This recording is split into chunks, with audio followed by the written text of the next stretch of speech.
boy, the Brazilian gospel ambassador, and non with Minister Adama Kimo. Hey yo, it's T-Will on the beat. I buy you, I don't you, near ye well, I don't use you, lady, I ye well, Yamamba be travel way, I get Tajabo, Yamaka, by your squad Tajabo, no polar way. Most of the Jaguar, most of the way. I feel my deal.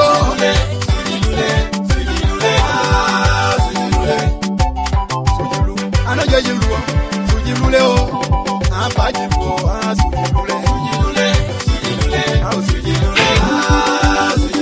Mammy, so I don't mind the riches. So the quickly, what our grandma beautiful. What's our name? Sibo be on your go.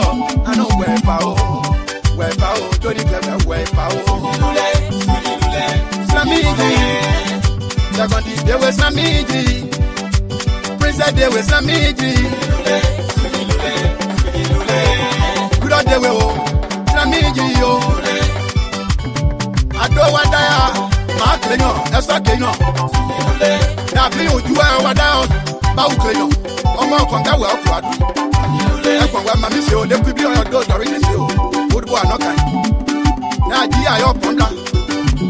All of them with one.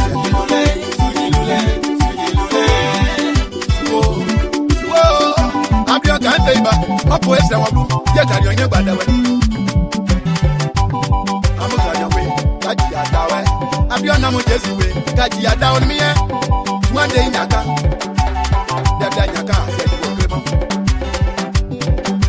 Now, consider I say, and now, like now, when you're not one, and you're kind of dead. So you know, I'll buy you. I know, so you know, I'll see you. So you know,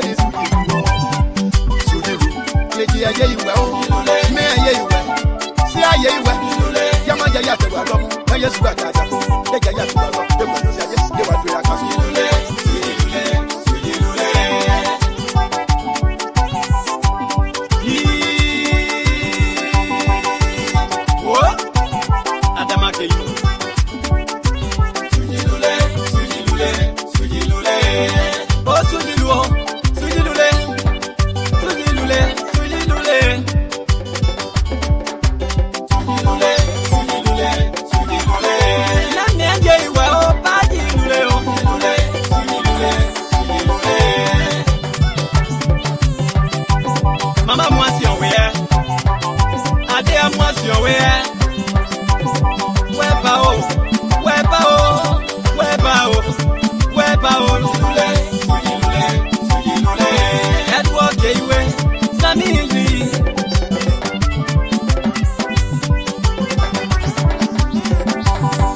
Uncle Wellange, Kumasage, go BSK.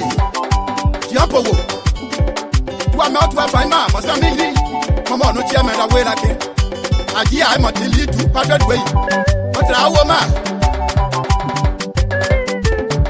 Mama, Miss Roya, do it or it is the public.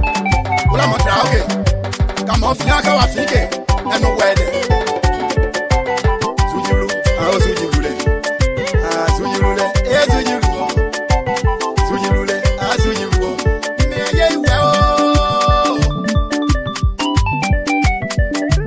Fear ye well, lady ye well.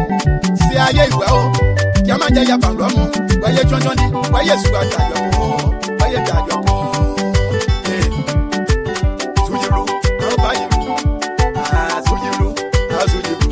So you look, how so you do? So you look. Yeah, again.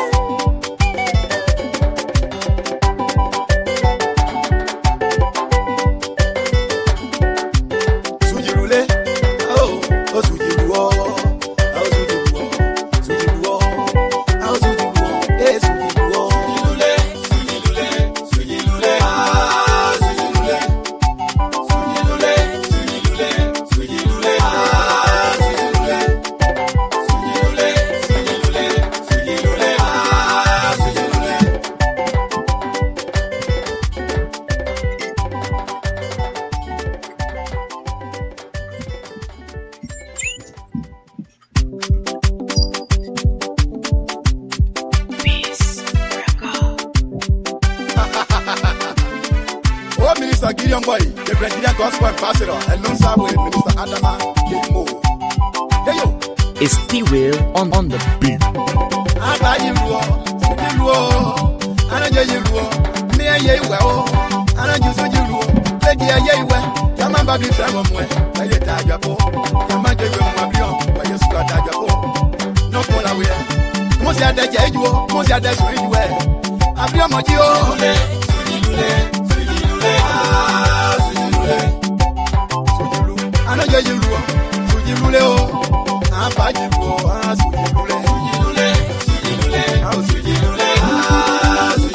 Mami say oh, oya do Minority say oh, the quickly.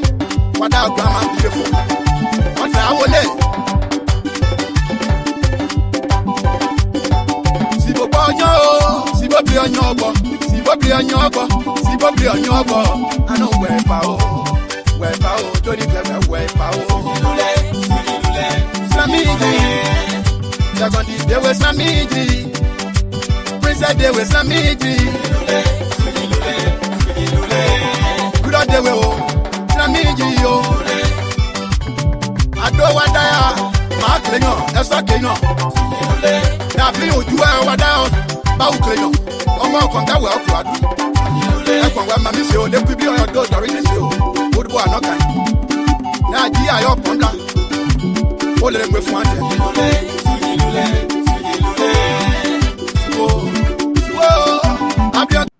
Yes, Sound County Premier Platform is here with you again. Voices Sinoe Esoteric, coming to you from these United States of America. Another fascinating edition of the Premier Platform of Sound County is coming your way this afternoon. As you join us, we beseech you to share the link for us. And so we can have another fascinating Fat Thomas Gloria conversation about Sound County and Liberia.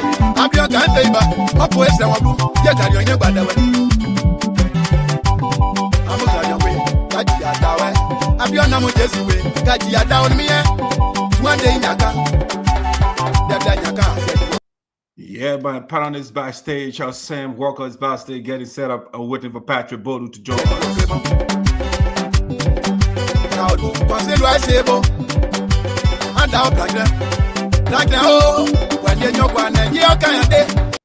What is on the edition of Voices Sinoe this afternoon? What are we bringing to you? Well, stay with us. We're going to unveil what is in the package.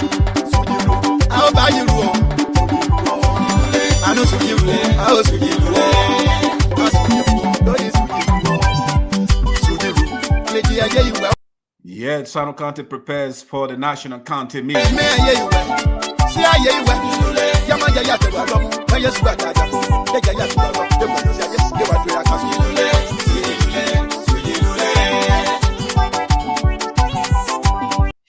Yeah, sometimes I feel happy about my about my county, right? And the reason I feel happy sometimes is because the lawmakers do the right thing. And so I'm happy this afternoon because the representative of Sinoe County Electoral District number 2 spent the festive season with my people in Sinoe County.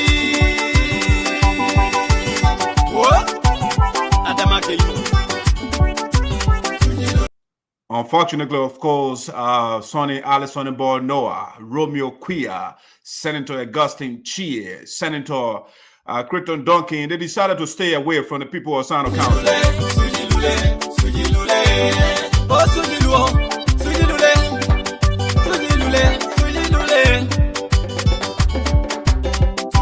Yep, of course, on the edition of Sinoe County this afternoon, the representative of Sinoe County Electoral District number 2, Romeo Quioh, we call him the political prodigal son. He returns home.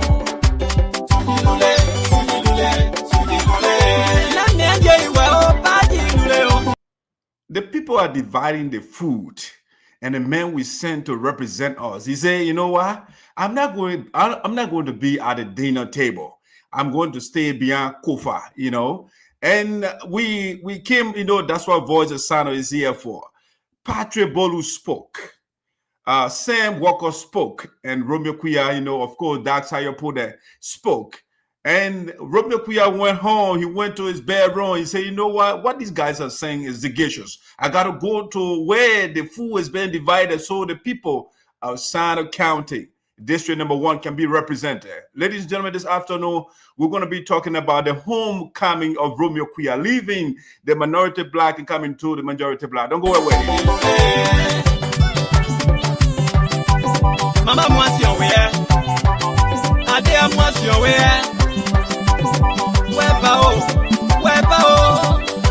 Of course, Ebony is following the show. It's my daughter, of course. She following Voice of Sinoe.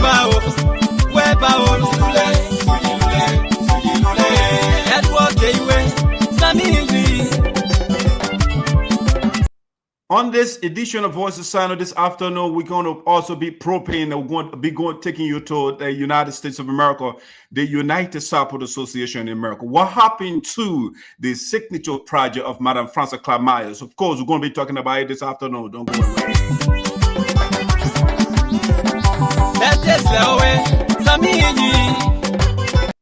Who takes the blame for the project? Madam Francess Clarke or the country director? What?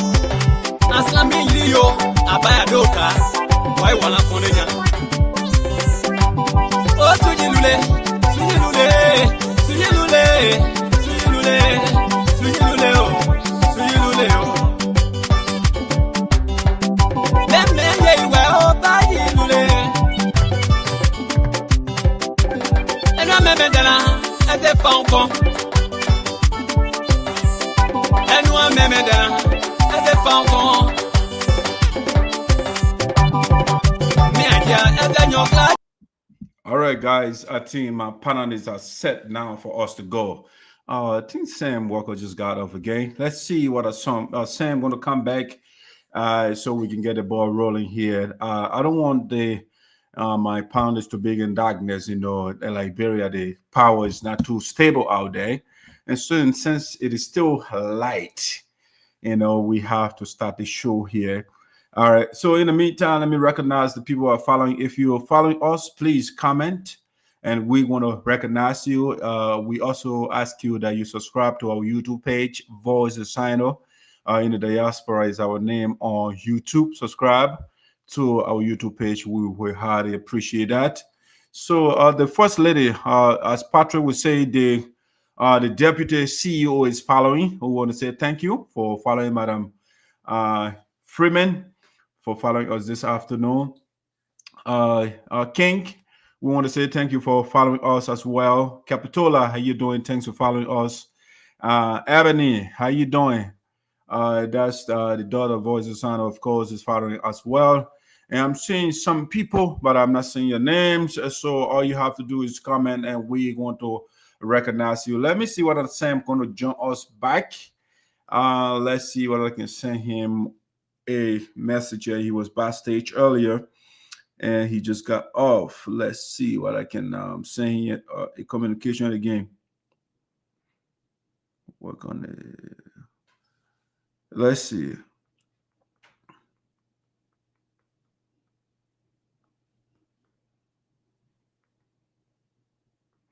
Guys, let me see. Let me do a quick commercial while I am talking to this gentleman here.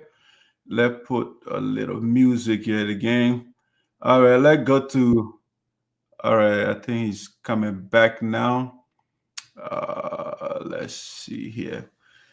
Sam, are you not hearing me? The sound is loud and clear on my side, so just do a little adjustment on your side there. Probably I think Patrick is hearing me very well as well. I think so. The sound issue is coming from your side. But guys, let's get the ball rolling. We are 10 minutes to the show, and we have to get this going. So I like to say, welcome to Voice of Sinoe, Esoteric. Good afternoon, good evening, good night, wherever you find yourself around the world. We want to say a happy good afternoon, at least from my side. Welcome to Voice of Sinoe. In the Diaspora Sinoe County Premier Platform. The platform when you want to know anything about Sinoe County, Liberia, if you want to know about the Liberian community in these United States, this is the platform you come, and we're going to give it to you. So without further ado, I'd like to welcome my panelists so we can get the ball rolling here. Let me get Patrick on here. Hey, Patrick. Hey, welcome back on board to our usual. This is our place of employment. Welcome on board, buddy. Yeah, thank you. I'm happy to be back here today. You getting me? Yeah, you are very loud and clear. Okay, so I mean, it's wonderful being back today, and today we look forward to a fantastic show as usual, as always. And I look forward to also interacting with our friends. Don't forget today, your New Year giveaway continues on our platform for the first today. Remember, we served one person on the last edition, and we continue with this edition, as our own way of identifying with you for data in your little minutes. Thank you. All right, Patrick, thank you for coming back. Let me bring my man Sam. Here, Sam, welcome on board. Sam Walker, are you hearing me? Patrick, Dyke, how are you guys? It's a pleasure being on the show today. To speak to our people. I think I'm right. And when in my absence, I know you people were asking for me, but one day for reasons. But thankfully, we are back now from the bush. We have some challenges in the district number 2. We're in rural connectivity. You just think about all of the challenges, about, we're able to overcome them. When it was something, we went there to see the people, and gracefully we are back. So, we just wanted to give God, the grace. Thank you. All right, Sam, welcome back to your own platform. To all of our followers, Betty, Tay, welcome aboard. If you're just joining us, we want to welcome you wholeheartedly to our Sinoe County Premier Platform here. All right, guys. So I want us to start from this angle right now. That's something that is coming up, and you guys are on the ground. The National County Meet. Let's talk about it a little bit with respect to the preparation that is being made. What are you guys hearing so far? But before we go into that, let me do this. The superintendent was live the other day, and let's see, just listen to him a little bit, and we're going to have a discussion about what he said or what is the preparation on the way right now in Sinoe. Got these pop-ups coming up. So let me play this. Our superintendent was live yesterday in Voice of Sinoe. Let me not start to talk about the tournament without giving people the appreciation. I want to first of all come in, say thank you to our senator, Crayton Duncan.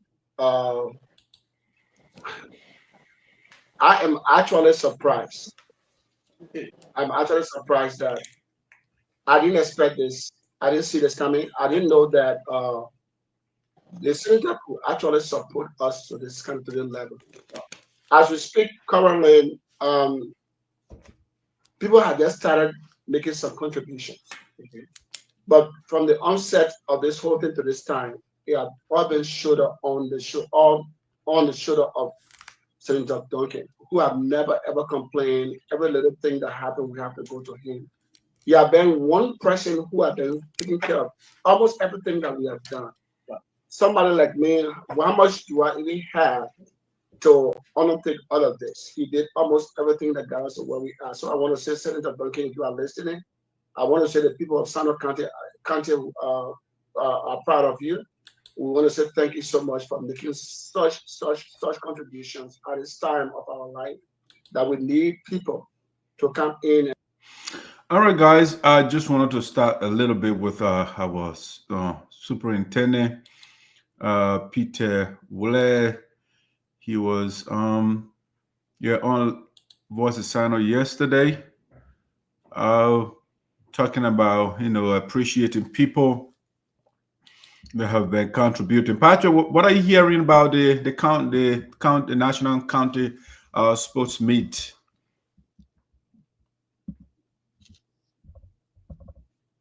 Let's see. Maybe I can unmute you from my side. Go ahead. Okay. Counties meet is an annual event that has been hosted since the 1950s to today. Sinoe won it in 1986 or 88. And to this time, it's about 39 years. So again, the county's meet is back for the season, and every county, the 15 counties of the Republic, are to claim the trophy. And Sinoe, which has not performed excellently in the last 39 years, is back in the race, is back in the competition with preparations, and it's ongoing. Why is only sad about why is graciously sad about the whole county meeting is that it doesn't have a legacy, or it doesn't have any development or improvement.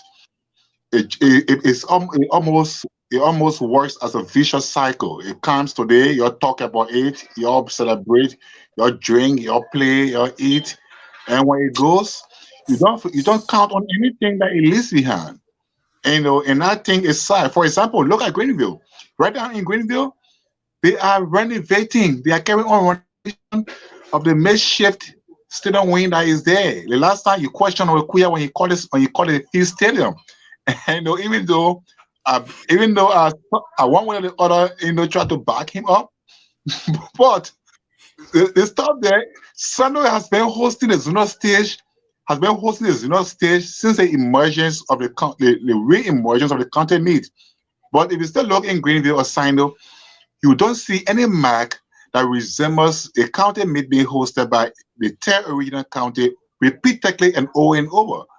So, I mean, I have no zeal or enthusiasm at all, because it's something that I'm not even hopeful is going to even go anywhere again, because of inadequacy of support, inadequacy of mobilization, inadequacy of, enthusiasm, encouragement, motivation, and everything. Hurry.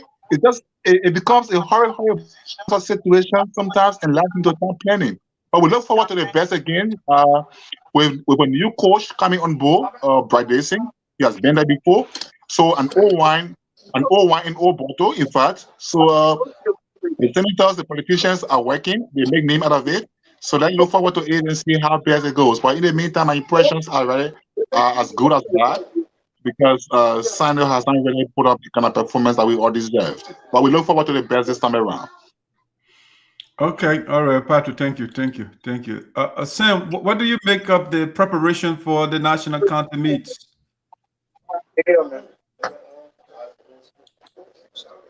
Yeah, Sam is always in a little distracted environment.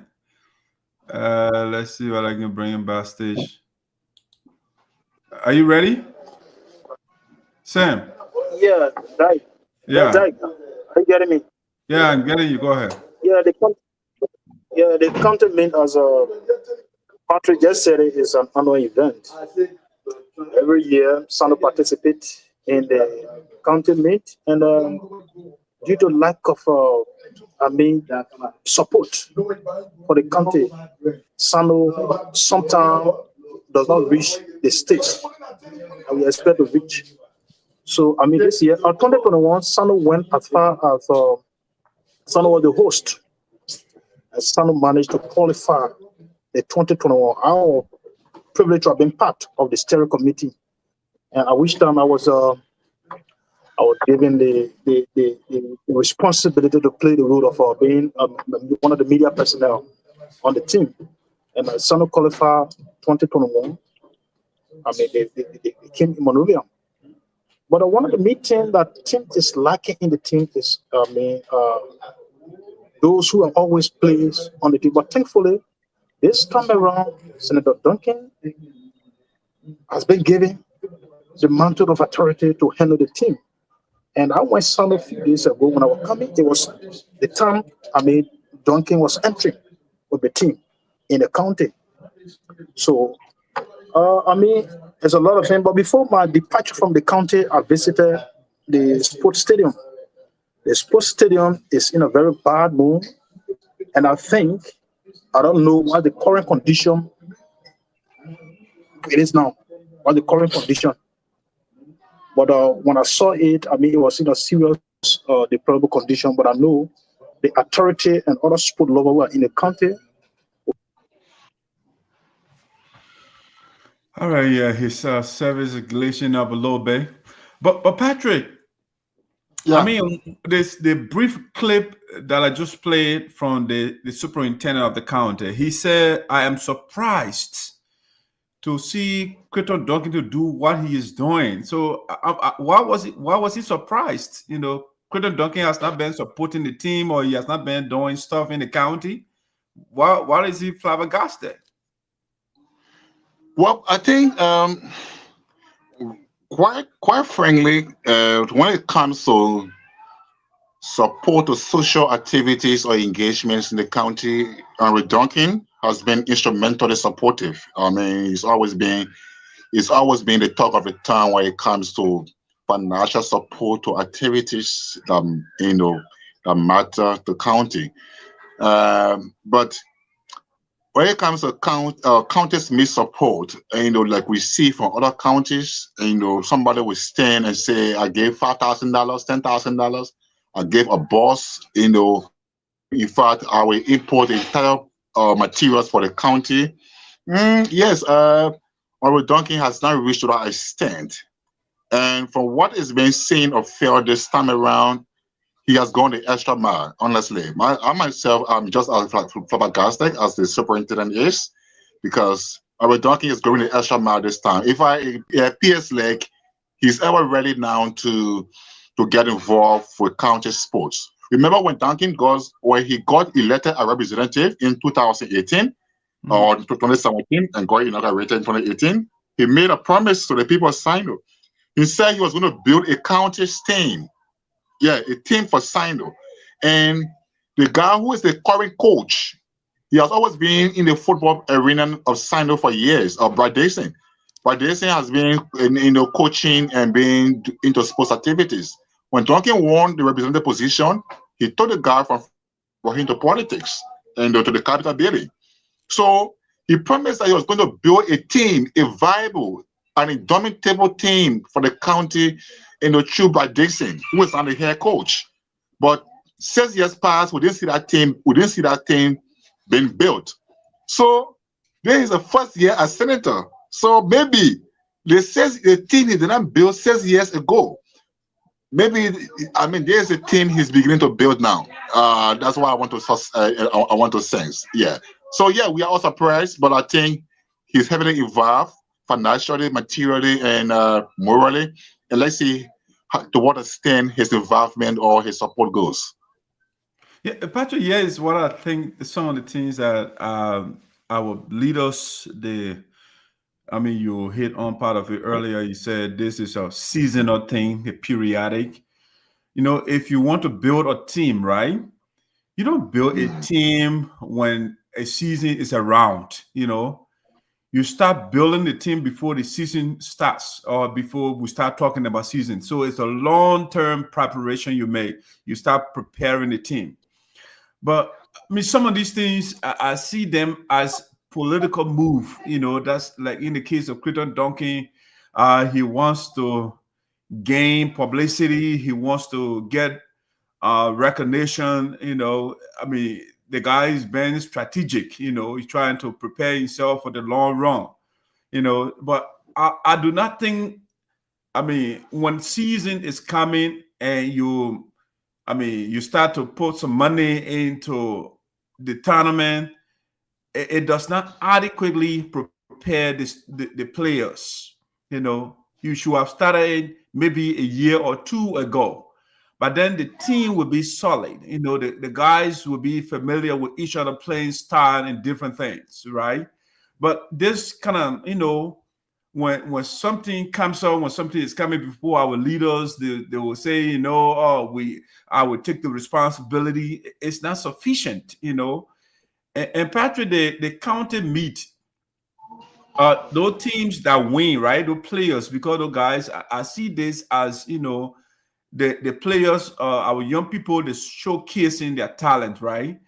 So after the tournament is over and a winner is declared, I mean, what becomes of these players? Do they get any contract, I mean, nationally or internationally, or after the tournament, they just sit home and that's it? What happens, Patrick? You guys are the ones on the ground. What happens after the tournament? Yeah, so you just made a candid observation. The reason why football flourishes in Europe, America, and Asia, or in other African countries, it is quite devoid. It is quite devoid of politics. They don't bring politicians are free to make their donations. They are free to contribute whatever they can contribute, but politicians do not heavily get involved. It does not become a political thing. Even though the county meet in Liberia it has a serious political undertone as compared to professional undertone, but football as a whole, globally, you know, is detached from politics. And that's why FIFA will ban any country, FIFA will punish anybody who gets involved in football, you know, from a political standpoint. But in Liberia, it is the case. So politicians in Liberia, they seize this opportunity. Now there is a time to recover from their failures, to recover, from their absence. Yeah, to return from their absence. This is a time now to make fake name. I mean, to also induce the people as though you support the county's meet, then it means you love the county. So this is a kind of crap trap, of infusion politically, or something to induce the people, due to their gullibility. Because when you put cash in, you give $1,000. It appears like you have done the best thing ever in the county's history, or you have done the best thing ever as a humanitarian. So, Crayton Duncan and other politicians now from other countries, or other counties rather, seize this opportunity to also make a good name. All right, but again, preparations to win the county's meet doesn't start with 11 hour. 11-hour preparations don't make it to win the county's meet. When the county's meet comes from a 12 month to 24 months preparations. By the time the county's meet end, preparations to the next season begins. All right, all the resources needed, all the money you want to get, you put it in the account, and let the players go and enjoy, be paid adequately. And to the question you asked as to whether they get any benefit or any reward after out of the county's meet? No. There is no substantial benefits or reward. If your leg was broken during the county's meet, you live without physical disability for the rest of your life. The country is not going to sponsor you anywhere. The country is not going to give you any money to sustain your life or take care of your family. Nothing the country does for you. So it leads no benefit, it leads no contract, it leads no social improvement. All the people who been playing for the counties, I mean, some of the counties, for the last 10 years, go see their lives. Their lives have never improved. However, if you are lucky to put on that performance for yourself, if you fight your own fight on the carpet, if you put on a good performance for yourself, if you show your own talents well, and one of the club teams in Monrovia, perhaps, takes interest in your performance and see that you can make a good player on your team, they go for you. And so far, so good. That is the only benefit that I know that it brings. But other than that, it's just all scam and zero. Sam, don't you see? I mean, again, that maybe that's how I'm thinking, but I think that the county sport meet is supposed to be an event where there are the talented players or young people in the country, their skills are spotted, and maybe the LFA, how they call it, Liberia Federation or Sport, whatever they call it over there, they will identify players and to make up the national team, or to at least find a way to send some of these children out of the country to sharpen their skill. Do they do anything, or after this, and that's it, after the celebration or the festivity of the county meets, after that, like Patrick Ridey said, they just sit at home and their talents die in there. Is that the case here? Well, Jack, that's exactly what happened here. You know, the county made one of the country's biggest sport fiesta. So right after the festivity, you identify players that you send out of the country so that they can showcase their talent. If these players perform well, they will come back and contribute to the national team. But that's not the case. Everyone goes on the field whenever the country meet starts. Everyone goes on the field, to cheer the country, or the county, cheer the country. And right after the country meet, you see players, people going to their various, destination, going to their various places. For somebody, I don't know why I say that Liberia always do this. I sometimes think in my mind why I say that it always happen. And going back in the county, like for our team, the other counties, what they normally do is that right after the county meet, the players, they keep the players together. They keep them together so that, the unity amongst the player can exist, so that they can know each other, play with each other. If these things are established, or if these things are done, actually the team can better perform. Yeah, for the cohesiveness. For the better stage. But in our case, as soon as the guys, everybody head of scatter.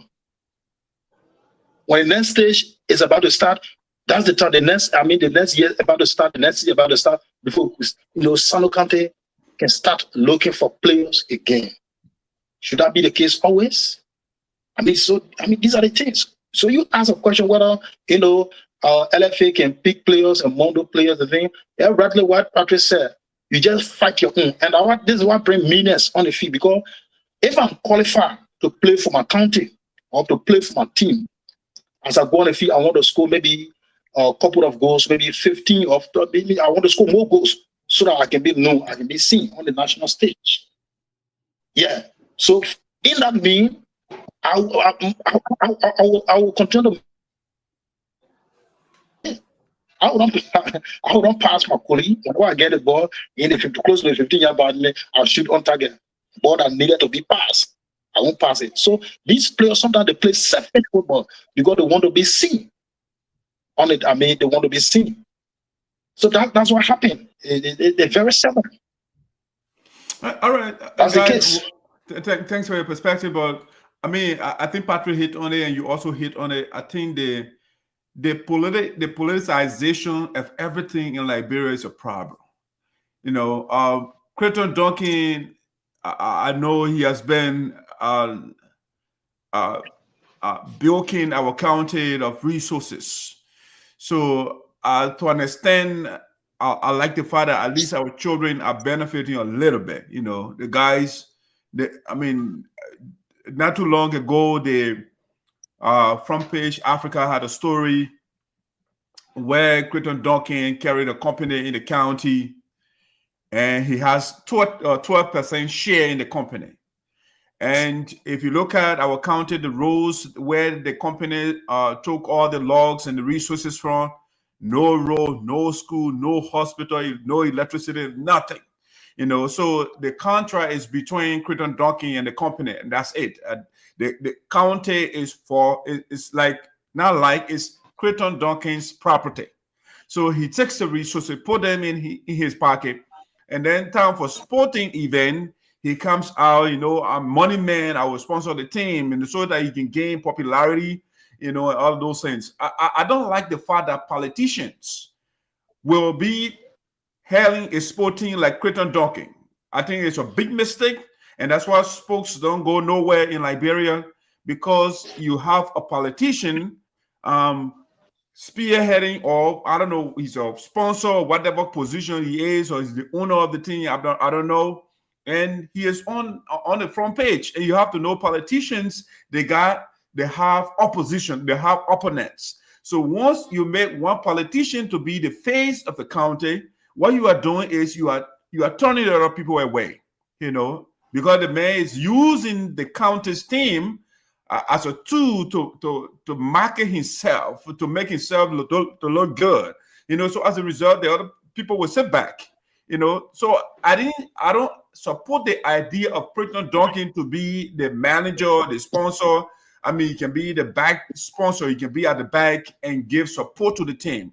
But for Crayton Duncan to be wearing all the sport uniform along with the players, as a matter of fact, the superintendent, I listened to him, he's not even recognizing other people that play a major role. Say, for example, I was told the jersey that the players are wearing was donated by Basilio Zarza, but I didn't hear anything from the superintendent. You know, everything is about Crayton Duncan. Everything is about Crayton Duncan. And that turns some of us off. I am an opposition to Crayton Duncan. I don't like the fact that Crayton Duncan is the senator of our county, because when he was a not superintendent, but representative for District Number 1, he did nothing. And so to make this man the face of our county, it becomes a problem for me. He does not love my county. During the season here, Crayton Duncan was nowhere to be found. He was in Monrovia and having party in Monrovia. Whereas the county he represents, he didn't go there to even celebrate with the people. And now, all of a sudden, they bring in Crayton Duncan to be the face. And I'm seeing Sinoe County being defeated again because Crayton Duncan knows nothing about sports. He's not, I mean, where are the sports manager, the people that study, that know about soccer in the country? Why they can't be the face of the team? And you have to bring a failed politician. The man whose legacy is all over the place. He duped Bill Jones, for example, and the different people, and you're making him the face of our county. You are denigrating Sinoe County to make a crooked politician the face of our county. I got a problem with that. Nobody in that county who is non-politician to be the leader of the team. You have to bring Crayton Duncan. Somehow we are not going to contribute because we don't want to promote Crayton Duncan. This is not about Crayton Duncan. Because Crayton Duncan is using this as a facade, as a conduit to gain publicity, to say that he is loved, for the people to say, oh, COD. No, we don't want that. We don't want politics in our soccer, in sports. No, I got a problem with that. And so some of us will hold our resources. We're going to watch this seasonal, once in a while, publicity stunt. I'm not for it. I want to see serious planning about sports in Sinoe. We need, if Crayton Duncan is serious, we want to see a sporting academy being built in Sinoe County where our children's skills will be cultivated. And now the periodic thing, Crayton Duncan comes, he takes picture with the children. Come on, guys. We are not gullible around here. We want to see serious sporting activity going on in Sinoe. Our children are talented, they are very good. But Crayton Duncan, they don't care. They take the money and they put it in their pocket. No sporting programs in the country. He's a politician. They could have put something in the budget good where the sports, the skills of the children will be honed. You know, they will sharpen their skills. But no, they take all the money. If you look at the budget, Crayton Duncan and get more money. The politicians, nothing for sports. And then periodically, once in a while, you see Crayton Duncan and taking picture. I'll get time for these things. I want serious business in my county. I want a serious business. It's not about photo shoot and all that different thing, and you take picture and the team is not going anywhere. You take Crayton Duncan from over the team, and someone else will come in. We'll put our resources behind the young guys. But the fact that you politicize the whole thing, you brought a Crayton Duncan to be the face of our county, whereas you have people that are opposition to Crayton Duncan. You made a man the face of the county for the sports. No, let a man be a committee here in the Liberian Senate. That's fine. That's where he belongs. It's not in the sport arena. He can give money, some of the money that he has been bilking for the county. He can get some back to us. He does not have to be the face of the county when it comes to sports. That is a problem for me. So we'll hold back. We are opposition to Crayton Duncan. I'm not going to support Crayton Duncan football team that he is over there using as a political means. No. I'm not going to do that. So, guys, let's transition to something else. The guy finished setting our team up for failure already. To make a politician to be the face of the team, of the county, you set our team up for failure. Some of us don't like everything to be politics. You put politics where it belongs and you put sports where it belongs. But when you mix everything up, you bring a Crayton Duncan to be the face, you spoil the whole thing. I'm not going to hide. I'm an opposition of Crayton Duncan because he is not treating my county right. Crayton Duncan has not spoken about anything in the Capitol building, about sports in that building, about the young people, to help them, to get sporting academy, to have program for them. Nothing. But time for season, you see Crayton Duncan taking picture. And somebody wants me to take my hard-earned resources and send it to Sinoe County. No, I'm not going to sponsor Crayton Duncan's team. That's Crayton Duncan's team right there. You put your money there, the superintendent will go on radio and you'll be pressing Crayton Duncan. That's all he does. I'm not for that. That's Crayton Duncan team. It's not Sinoe County team for Crayton Duncan. And that's why the superintendent is not recognizing other people that are making major contribution. The jersey was bought by Basilio Zaza, for example. Did they recognize it? No, superintendent does not care that Crayton Duncan. The team is for Crayton Duncan. Come on, guys. Let it be. If you put politics into everything, you have a problem. You got a problem right there. You got a problem. You got humanitarian all over the place, but they don't like politicians to be the face of stuff. So then they stay back. Somehow we are humanitarian. I can donate to my county, but you got Crayton Duncan there now. They're taking glory for everything. The man taking picture whole day all over the place. You know, the team for him. But now, guys, that transition to something else here. I want us to take the light ones out of the way. And so before we bring the next one, I'll be right back.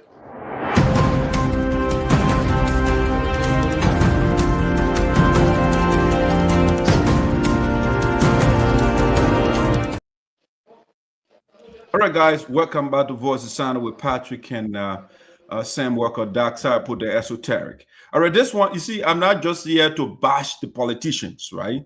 I'm also here to praise them when they do that which is right. You know, so for the festive season, all right, whereas Sonnyboy Noah, when Sonnyboy during the season, Sonnyboy Noah, he got a few of it, they call them office boys, even though they are office men or old men, you know. So Sonnyboy Noah got some of his office men together. Romeo Quioh organized a party to his house. Chea, I don't know why he did. We didn't see no Chea around. I saw the video where Crayton Duncan in Monrovia, where he lives, he had a party there. But guess what? These people, they represent a county. Okay, they are from a county. Crayton Duncan does not represent a constituent in Maserati County or wherever he lives. Romeo Quioh does not represent the people Maserati or wherever he lives. The same thing with Sonnyboy Noah. These people are political leaders of Sinoe County. So one would think that during season, they will go back to their people to spend the season with them, to ask questions. What are their needs? What are some of the things they want them to do or to champion in the Capitol building? No, unfortunately, Crayton Duncan, the Augustine Chea, who can be blogging on Facebook and writing legal articles, he does not care for the people. They don't care. Sonnyboy Noah and Crayton, Romeo Quioh, they are running competition. Who wears the bigger rank? Who wears the bigger banker? Who wears the bigger necktie or the chain? I mean, I'm not making this up. Let me show their pictures to you and see who will win the other competition before we come. This is Sonnyboy Noah. Watch the man. Look at his rank. Look at the man Ferragamo shoes. Look at the man, the hair banker. Look at the glasses, right? That's Sonnyboy Noah. Compared with Romeo Quioh. They are running competition. Look at Romeo Quioh. Look at his head. The big chain. I mean, the ring, the gold, everything. The guys are running competition. This is why we put these guys in the Capitol building for them to bluff. And children are suffering in the country. Our elders are suffering in the county. But these guys, it's about bluffing. Who will wear the latest eyeglasses? Who will wear the latest gold, the bigger gold chain, or ring, or watch, or banker? They are running competition. These type of guys are disgrace to Sinoe County. I'm ashamed of them. When our people are suffering, and all they do is how they last the best coat suit they can wear. It's sad. These guys are getting worse than Milton T.J. Just 1 year in office, and all Sonnyboy Noah and Romeo Quioh are doing the running competition. Who will wear the biggest ring? Who will wear the biggest gold watch? Who will wear the biggest gold banker? Who will wear the latest eyeglasses? I mean, it's unfortunate. It's unfortunate. Look at that. That's all they think about. And when you compare that to Samson Q, the man wears a regular, traditional stuff. Because he is not in the building to wear the latest tie, the latest coat suit, the latest African suit, the latest Ferragamo shoes, the latest gold watch. No. The man is focusing on the people of District Number 2, Sinoe County. All right? And so I am not here to just bash the politician. I'm here to give the praises where they are due. So let me play some of the activities of Samson Q during the season. Sonnyboy Noah and boys will have party in your compound. He and his boys, the guys are with you in the office 24/7. But you can't go to the county. The people of District Number 3 that represented or that elected you to spend the season so they can tell you their grievances, to tell you what bothering them. But Sonnyboy Noah decided to stay with his boys, his men, I should say. The same thing with Chea, Crayton Duncan, Romeo Quioh. He wants to wear the latest gold ring and gold chain. So this is what Samson Q were doing. Why the guys were over there and having party and running competition. Let me show you what Samson Q were doing. At least my county is not all doomed. You know, there are leaders still there that are thinking. The Sonnyboy Noah, the Romeo Quioh from the beginning, I don't know what these guys were thinking. You get the majority, they say they don't want the Speaker of the House. And you say, you know, I'll go behind the Speaker. Even though you represent a district. So when it comes to dividing the resources, you think the majority, that minority rule in Liberia? No, it's majority rule. All right? So let's see some of the things that Samson Q did during the season. Our Samson Q is welcome in Diango City, the Dre District. As you can see, citizens are here in a high jubilant mood, welcoming him in the capital of the Dre statutory district, Diango City. So we are here, and a moment from now we will be hearing from the lawmaker.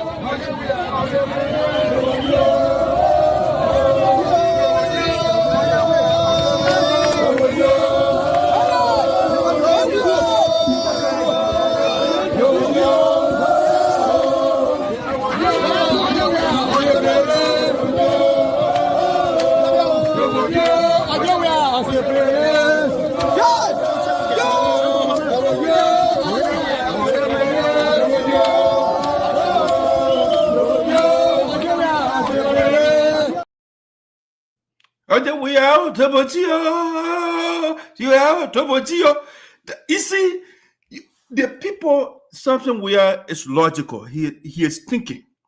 He said these people, they sent me to the Capitol building after all these months, if not year. Why don't we go there and spend the time with them? See how happy the people were. But this thing, it doesn't occur to Sonnyboy Noah. All he does is get money and go buy new Lexus. And he doesn't care. See how the people welcome. I mean, something where they don't give the people money. All he did was he went by to just celebrate, to spend the time with the people. See that? See how epic it was. That's what I'm talking about. Let me play this next one here, another video. He speaks. Let me play the other one first. DeSoto came here. We have been concluded.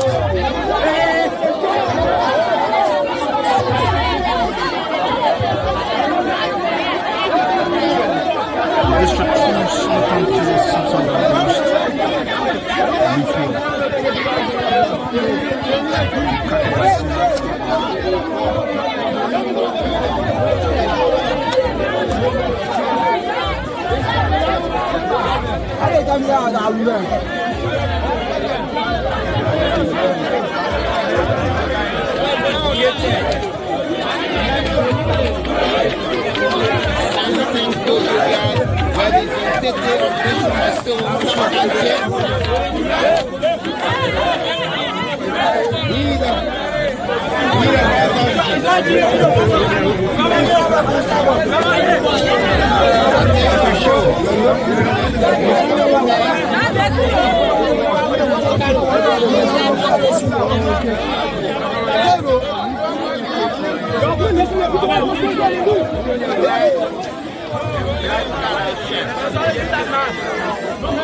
You see, Sam, this is wonderful. This is wonderful. The man spent the season. I mean, the other guys will say, oh, I don't want my Ferragamo shoe to get muddy. I don't want my gold chain to break, so I'm not going to Sinoe. The man went to district number 2. You know how the late Nangwe Law called that place? I think I'm paraphrasing here. He calls it a district without roads, right? But something weird he does not care. He went there, spent the time with the people. They celebrated. If you look at the population, right? The young children, the elders, everybody, they were excited. Okay? That's what a leader does. You don't want to stay in Monrovia 24/7 and drive your fancy cars around that environment, and that's it. And you don't know what is going on with your people, where the people that elected you. You don't know what is going on in the district. When the last time Romeo Quioh went over there to engage the people? When the last time you have seen Sonnyboy Noah going over there to engage the people? When the last time you have seen Crayton Duncan saying he won the election to go over there and engage our people? The other day I saw an article on Facebook or different platforms about Chea and the citizens of Sinoe County. They are calling him a tribalist because since he became senator, he doesn't go to a certain part of the county. You know, so this is, it's horrible that we have some of these guys as leaders. You know, it's horrible. You know, so let me play the last video here for something weird, and then I will get your opinion, guys. But this makes me happy. I'm not just here to bash the leaders, right? But when they're doing something right, I should praise them. I should give them a pat on the back. So let's listen to something we are talking or engaging the people. We are not going to tell our people thank you. But because Christmas is a special day, so let's gather our people in Kakeku. To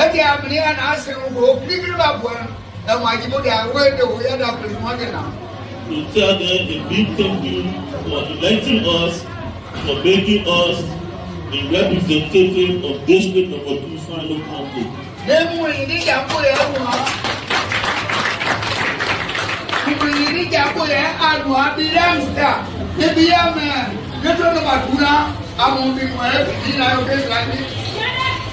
It is because of your votes that I today counted among the lawmakers cabinet building.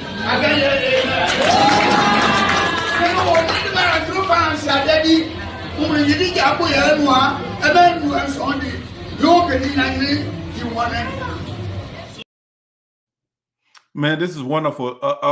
Sam, what do you make? I think you are on a trip. Tell me what you experience physically.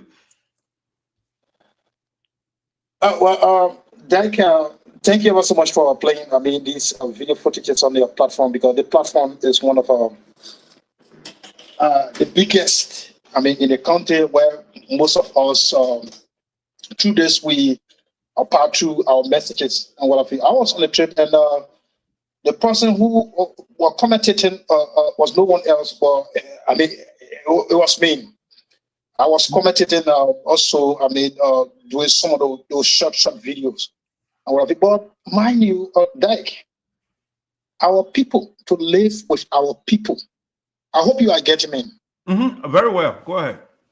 To live with our people, it's not that much. I mean, expensive. It does not require anything. Like the people want to see. The people want to see. I mean, excuse me. They want to see your physical appearance. They want to see you physically.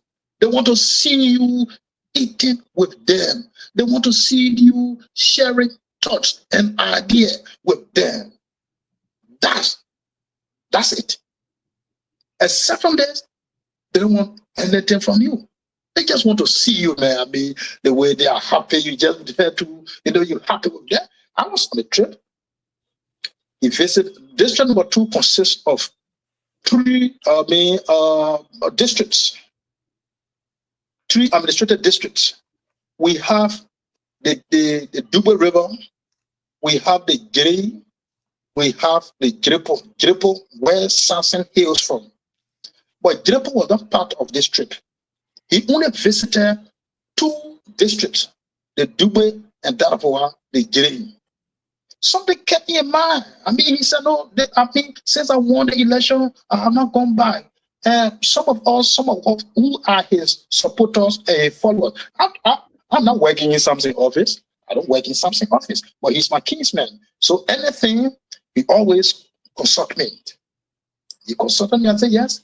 If you see it feasible, you can go there. But I think it's a better thing that you go there. Thankfully, he went there.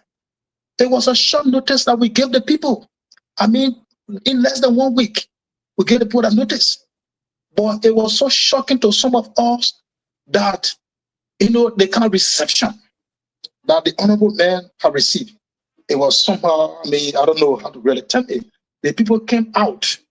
The people really came out to celebrate with their kinsmen, to celebrate with their son, to celebrate with them at least. I mean, those things. So, I mean, Dyke, it's not so much about what you're taking to give to each person, it's not how much you're taking to give to the entire district. Yeah, each district, that the Dube River, he kept cow there. The cow was eaten on the Christmas day. So it was the next district now, which is the great era. These are equal terms. The Dube River capital city is considered as Kakikbo. And it was Kakikbo. We saw him giving that trophy. I made that trophy. It was in Kakikbo. And it was in Kakikbo, he delivered that message, he gave it that message where the man, you heard the man interpreting it. Right. It was in Kakikbo, yeah. Then it was in Dube River. It was in Jireyami, when the traditional people were coming with those, those pantaches and whatever. You saw them with those stars and things. Right. And people came out. So, I mean, the only message that he gave the people was that, I have not forgotten. I have not forgotten.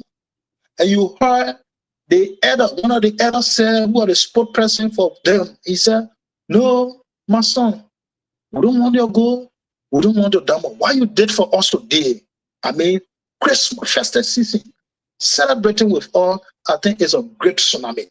And we never want to any other thing, but what you did for us, we will always remember it, and it will be remembered by the pages of history.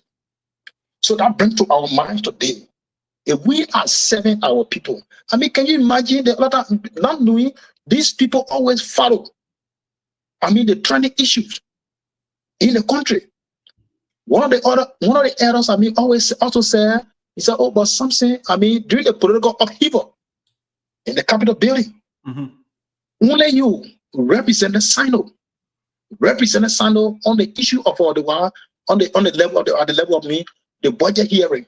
So I want to say thank you. So by you giving us gift, we'll give you gift. I mean, the gold, I mean, those things just named every one of them. The car was even filled, I mean, when we're coming back, filled with a lot of pets and whatever. So, I mean, I think, Samson is a strategic, but not that big because he's my kinsman. So I'm a lavish presence on him. But what I saw with my own eyes is what I'm saying. Not all the videos that are even sent, you know, not all the video that you play there. So I mean, if we are serving our people, we should serve. We should serve the refugee. We should always seek their interest. All the others, those people that you saw, they were appreciated by something, by the representative. Yeah, but Sam, quick question. So I mean, like during his speech, he said, since he got elected, he has now visited people. Is there a reason why? No, he visited the people. His visit was not official. Like I mean, going there. What he did, that is going to after his election, he went back. Okay. He went back. I think he spent 2-3 days there. I mean, to thank the people, the major stakeholders in the district, but not the district in entirety. That's what I'm saying. Okay. Yes. Let's bring Patrick in here. Patrick.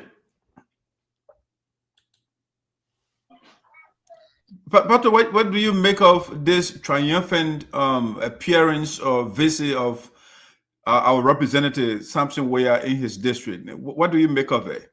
I mean, before you come in, we had Sonnyboy Noah. He was in his luxurious compound. Him and his men. They were having party there. Romeo Quioh on the other side. He had own a party. So in the first place, all the lawmakers in Liberia are not different from each other. They're just almost the same. They're a group of men. They're a group of men and women who dedicate power to themselves that was not given to them by the Constitution or the people. So I'm aware his visit was a good one, especially during the festive season, but it does not distinguish him, or it doesn't make him any better than his colleagues, or it doesn't distinguish him from the kind of way all of them they have led this country into failure. So what we expected was so I'm aware and other lawmakers who went home and those who did not even go home. As the year came to an end, what is the kind of report, legislatively? And because when you say legislative report to your people that you represent, that elected you as per the Constitution, what were the things that you satisfied during the sessional review? As laid out by the Constitution, because the Constitution says all power is inherent in people and all free governments are constituted by the authority. All right, and the few things outlined in that's very constitutional says the people's safety, the people's happiness. So happiness is a context. Safety and happiness so required. So happiness is in context. All the good things that make a human being. That's why it's meant by happiness. So what did he carry as per his legislative function? How many bills did he put on the floor? And how did the bills that he put on the floor, how did it affect or impact the people there? Because this vicious cycle the lawmakers keep the people in cannot be praised or cannot be commended by any form of manner. For example, you go to your district and you carry cash, you carry money. The people sing for you. And people cannot sing. They will sing. Because when they sing for you, you give them petty cash. And the petty cash you give them, we carry it as big news. Like we the promoters. Here on the radio, wherever, we carry as big news. We call you humanitarian, we call you this, we call you that. But what petty cash does for the people? Nothing. You buy one bag of rice, you find the money finished. All right. Or if you go there, like in number 3, Alex, the last time he gave a power saw. He donated a power saw, okay, to the people. So to renovate a city hall, for example. So if you want to renovate a city hall, in your district, you call two entities. All right, you don't go by a power saw. You call 2 entities. You call the Public Works Ministry or you call GSA. Okay, you call GSA or you call Public Works Ministry. And so.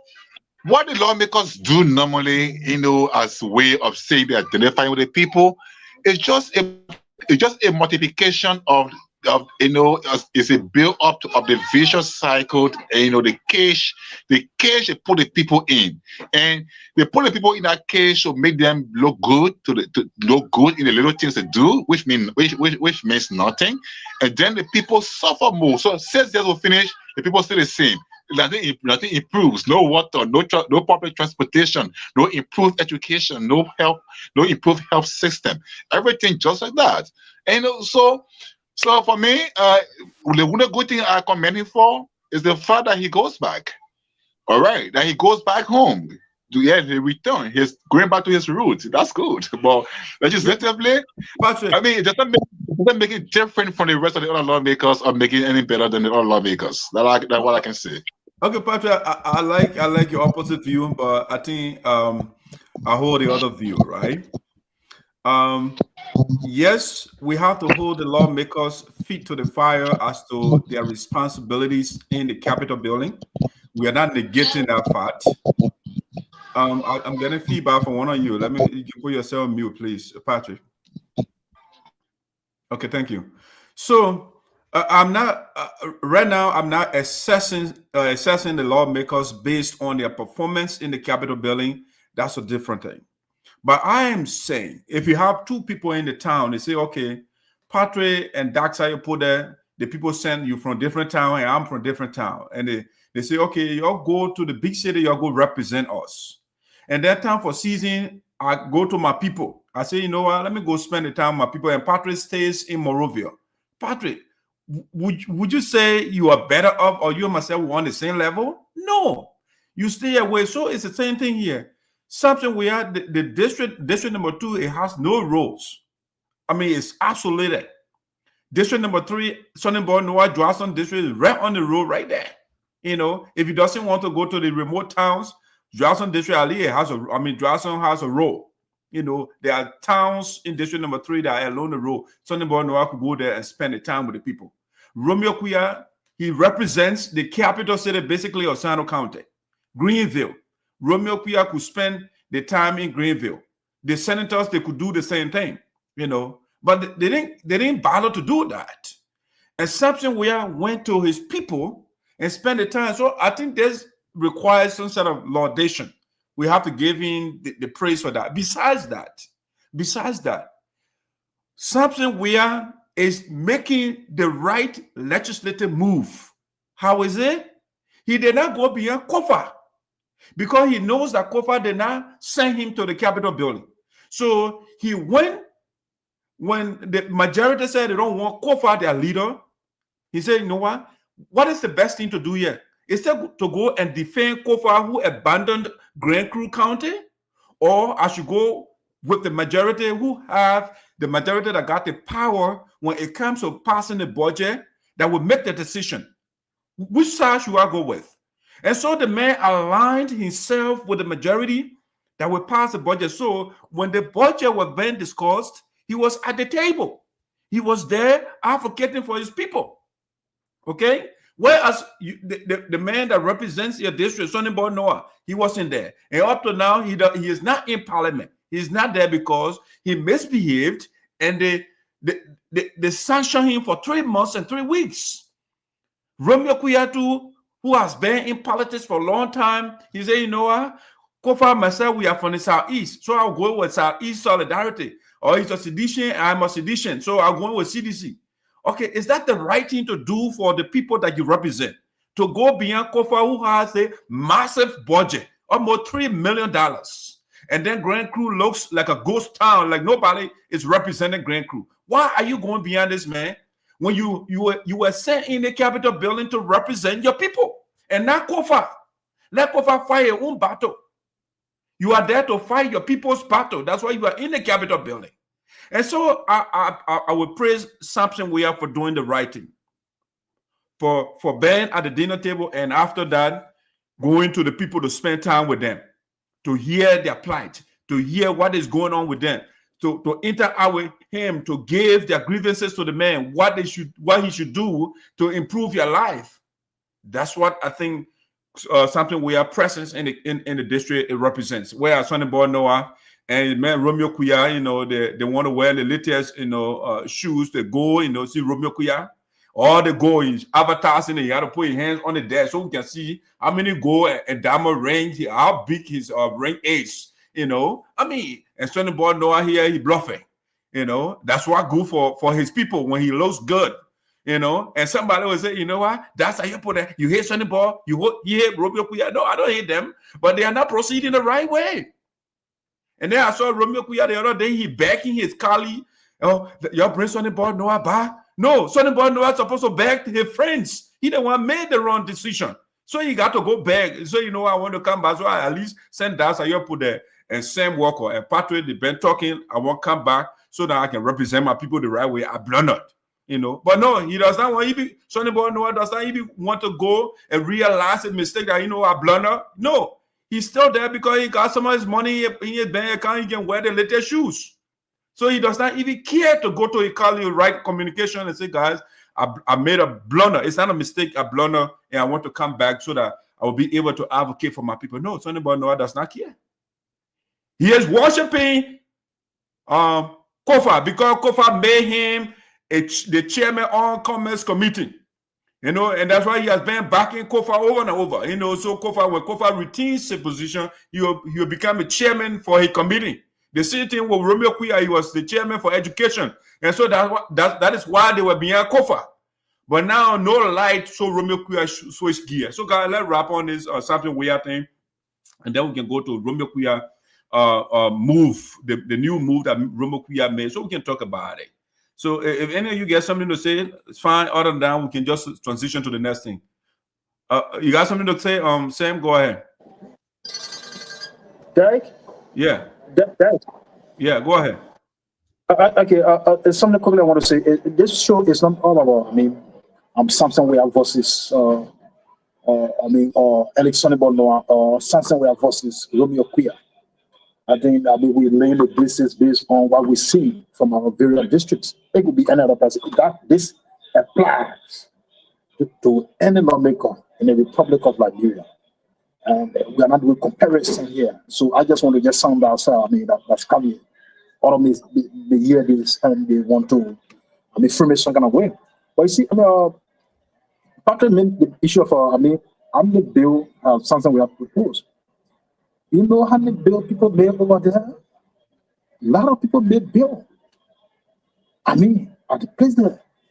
But then, where are the bills? They're in the dustbin. And if you don't go to your people to hear from them, how will you make the bill? How can your work be effectuated at the level of the legislature? So in order for you to be effective and to know the people actual problem, what confront them is what you go back to them and hear from them. What they will say. It was not just about sinking, people sinking, and you giving a care. How much money the Samson Wiah have? The Samson Wiah have, to give the people. So you want to tell me that I mean, all of the people that were singing, no, Yankee with dishing out cash. No. He went there specifically to hear from the people what are their plight or what their major plight. That's the reason of the visit. Thank you. All right.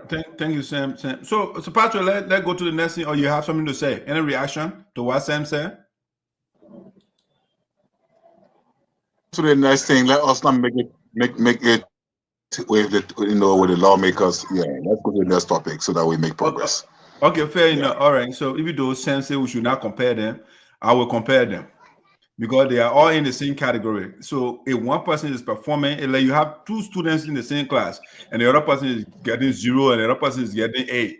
Why can't I compare them? They are in the same class, So if Samson Wiah is not performing right, I would say it, but he is performing right this time around. Sonnyboy Noah is not performing the right way. Romeo Quioh is not proceeding right, at least even though he's trying to change course right now. But we want to talk about it now. What a Romeo Quioh move is for the people or is for a different reason. But before we bring Romeo Quioh, we'll be right back. So breaking news.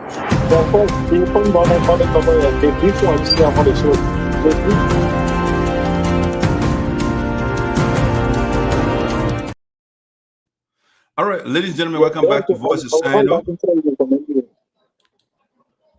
Let's see, I'm getting some back feedback from one of you over there. I think it's Sam. Ladies and gentlemen, welcome back to Voices Sinoe. The breaking news we are getting, the representative of Sinoe County District Number 1, Romeo Quioh.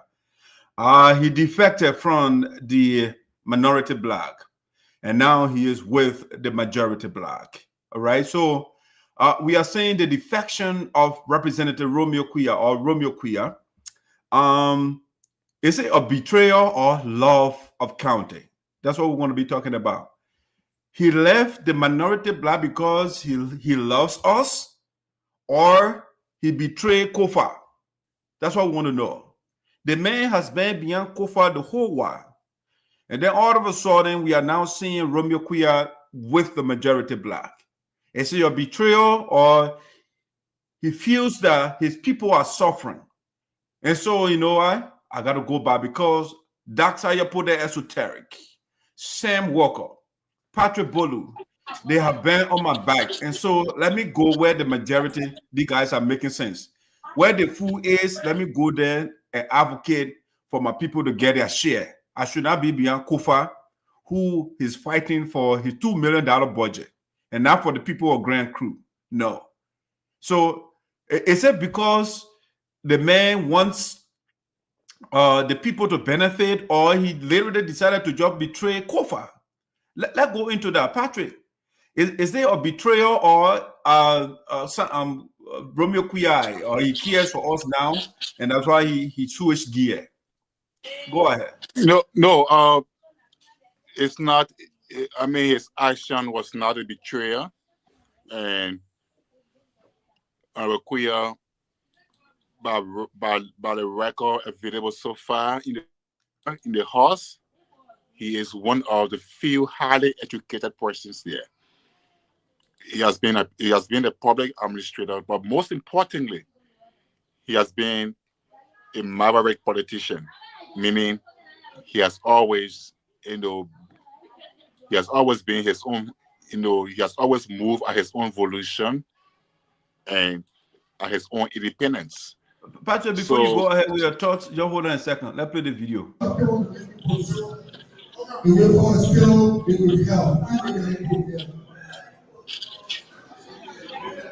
Before making a people, please, all colleagues here recognize our colleagues that join us today. I appreciate the big year for at least accepting that we are finally reconciled each other.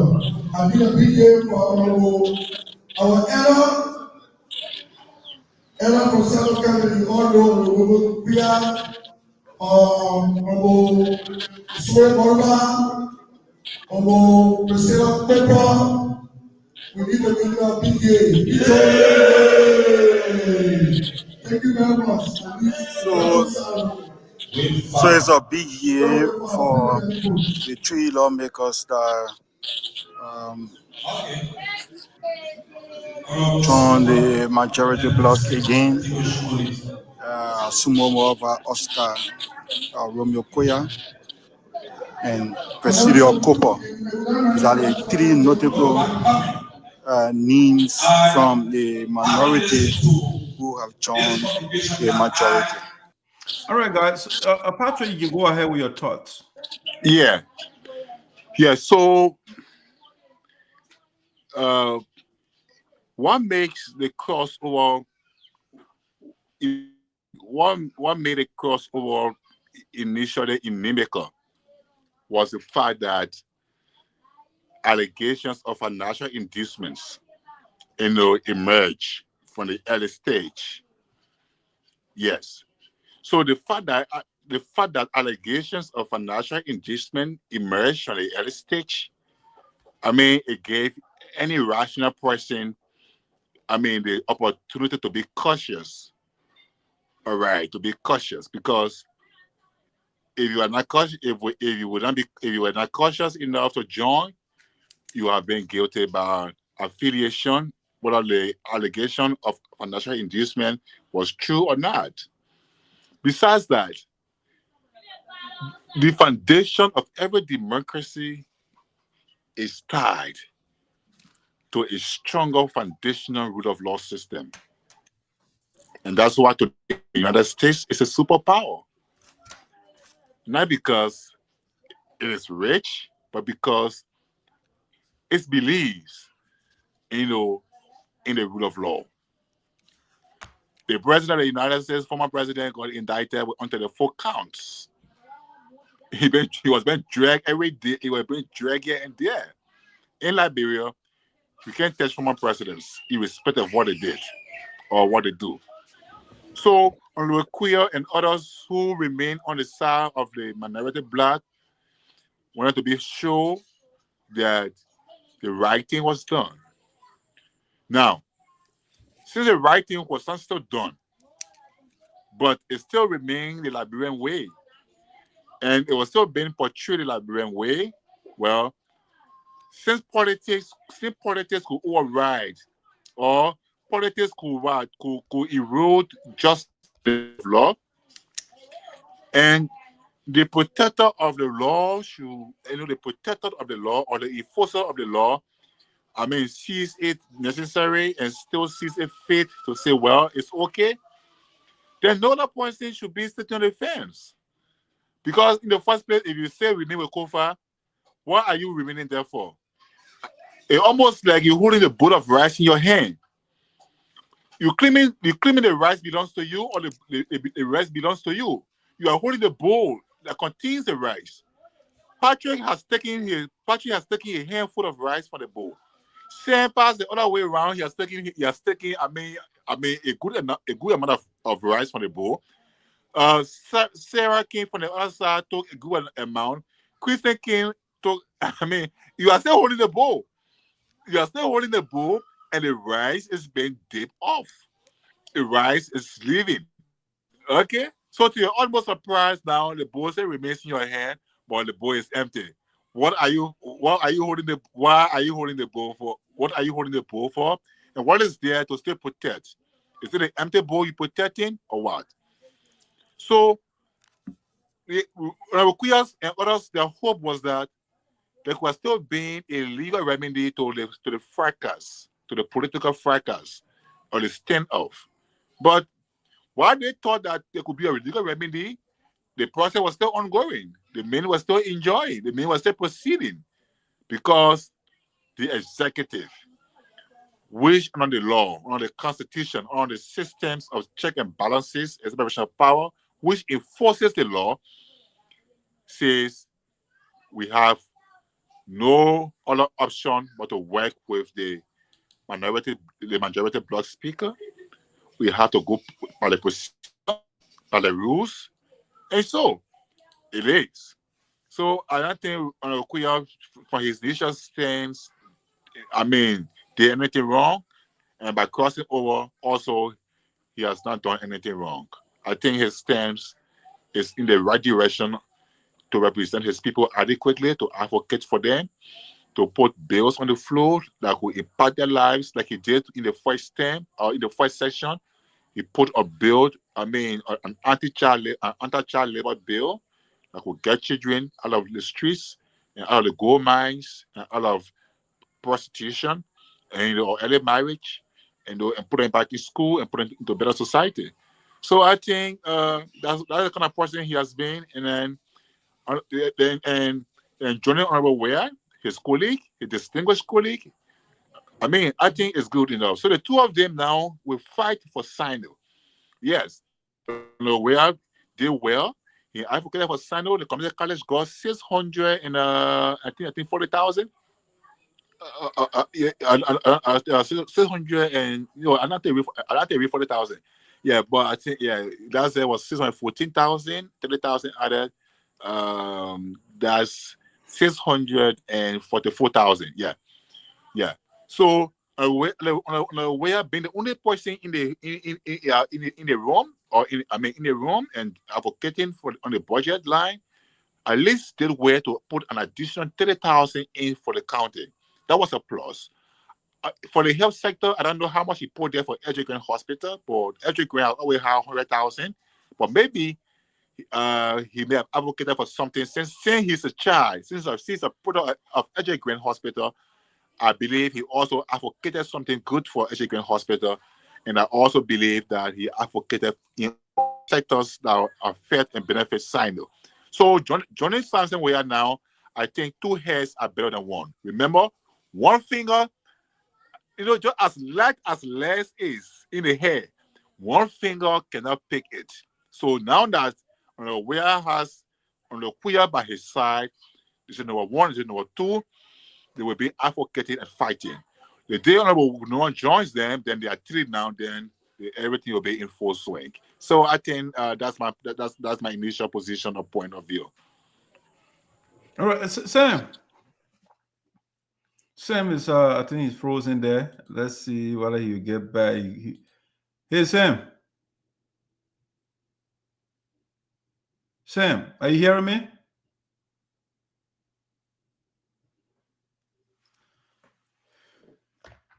Walker, are you hearing me? All right, let's see. Sam, are you hearing me? You're on mute, I think. Let's see. Okay, now I'm hearing. Go ahead. You're on mute. Okay. I've listened to my colleague Patrick. I think he said in the political era, everyone has their own ally. People, we refer to it as ally. People who you support. People who you choose. I mean, as a leader. And I agree. I mean, everyone cannot go on the same side. That is true. But then, if you are taking a stance, be straight to the point, and you should stick to it. Like yesterday will see, will say, yes, this man, I mean, is somebody who is that trusted. I think he's in support of his leader. Our two lawmakers, they choose, I mean, the former speaker, Fonati Kofa, forgetting to know when we were reaching to a point, there was a budget hearing. And in a budget hearing is where, I mean, each representative sits to know the problem in your district, whether health-wise, whether education-wise, or whether, I mean, bar rules, connectivity. It is where all these things can be infused in the budget and what should be allotted for your district or as per your county. These things are important in budget hearing. So this is what they call the budget hearing. After the budget, when the budget is presented, all lawmakers from all of the counties are presented so that people can hear from there. You see, yeah, to where the one is. I mean, you say, yeah, my county or my district is lacking at this. My district is lacking. You dare to advocate for your people. You dare to advocate for your people. So that's it. And because they were on the other side of the former Fonati Kofa, they did not realize. I mean, they are reaching a point. This issue has reached a point where I think we have to take a step. The budget hearing is coming, and we've seen our leader It loses balance. So can we make a quick switch? Well, that doesn't, it never came in the mind. I mean, they stood to the extent they are boycotted. The budget hearing, no one, District 2, District 3, District 1 was not represented, only one district. And before I could even leave the county, once they appear on the intellectual shrine, I mean, the Atai Center, I mean, in Greenville, they call Amawulu Forum. And the civil society, they are about to release a statement on the 2 lawmakers that boycotted the budget hearing. On the other side, while lavishing praises on something that I mean, giving thanks, even those who never supported something, they were even talking about it. But I think they make a better representation. I'm not praising him, but this is what happened. So, I mean, in the twinkling of an eye, wherein all these things are set, and you see lawmakers coming out to somersault, giving their support to, Richard Nabuku to form part of the majority bloc. I see this not being genuine. Seeing this not be genuine. You are not truthful. You are not, plus insincerity. You are not sincere about what you're doing. You want to come in there because there's already people saying, yeah, you come in there and get for yourself. That's how all they see it, and that's how I see it. So, that was not sincere. It is not sincere.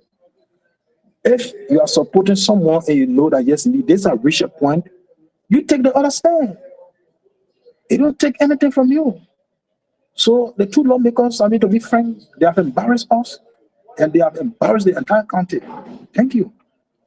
All right. Thank you, Patrick and Sam, for your elucidation. I think the question on the floor here is, did Romeo Quioh betray Kofa, or he did so because he loves Sinoe County? And if you ask me, I would say Romeo Quioh betrayed Kofa. Because betrayal is when somebody put their trust in you and you do the antithesis. Kofa was depending on Romeo Quioh to get his $2 million budget. And all of a sudden now, Romeo Quioh has been telling him, oh, I'm with you. We have CDC solidarity. We are from the Southeast, and I will be with you no matter what. And overnight, we have seen Romeo Quioh on the other side. You have to understand this. This is not Romeo Quioh's first time leaving Osar. He has a track record of leaving from one party to another party. You were a part of LPDP or whatever party before he jumped to CDC. From there, he went independent. The man is all over the place. So now, Martin is what Romeo Quioh can be trusted moving forward. Can somebody trust Romeo Quioh? I would say no, because the man he's not loyal to anybody. If you ask me why Romeo Quioh left, Romeo Quioh left is not because he loves Sinoe County. Romeo Quioh left the Minority Bloc because of money. Romeo Quioh wants to wear the latest gold ring. He wants to wear the latest, let me put the thing right here. He wants to wear the latest watch. He wants to wear the latest gold banker, the ginormous ring. He wants to wear the latest eyeglasses and the last cool suit. And so he feels that staying with Kofa, the budget is now with Kofa. The budget is with the majority. So after he assessed the situation that Kofa is not going to win, so he said, you know what, I got to go where the money is so that I can sustain my luxurious lifestyle, so that I'll be able to dapper to wear the latest outfit out there. It's not about us. It's not about us. It's about Romeo Quioh himself, because he knows. Because initially he stayed with Kofa because he felt that Kofa will remain the Speaker of the House. That way he will remain on his chairmanship position as chairman of Education Committee. And Sonnyboy Noah, the same thing is about money. He feels that when he stay with Kofa, he will remain as chairman of Commerce. You know, so this guy, there was the reason why those were the major, or that was the major reason why they were with Kofa. But along the line, they noticed that Kofa were losing the battle. They say, you know what, we got to go where the money is. And that's why Romeo Quioh switched gear. You know, that's why he has been with the majority now. And he is now backing the majority so they can bring Sonnyboy, they can forgive Sonnyboy Noah for his misconduct. You know, his first day in session, he's backing. I want my fellow Sonnyboy Noah so we can come and run rank competition. So we can wear the latest outfits. Do I bring Sonnyboy Noah? No, Romeo Quioh, you are not there to advocate for Sonnyboy Noah. Sonnyboy Noah was sent in the Capitol building to advocate for us, but he decided to advocate for Kofa. He decided to be a defender of Kofa. And so let Sonnyboy Noah talk for himself. Since you have decided, hold on a second.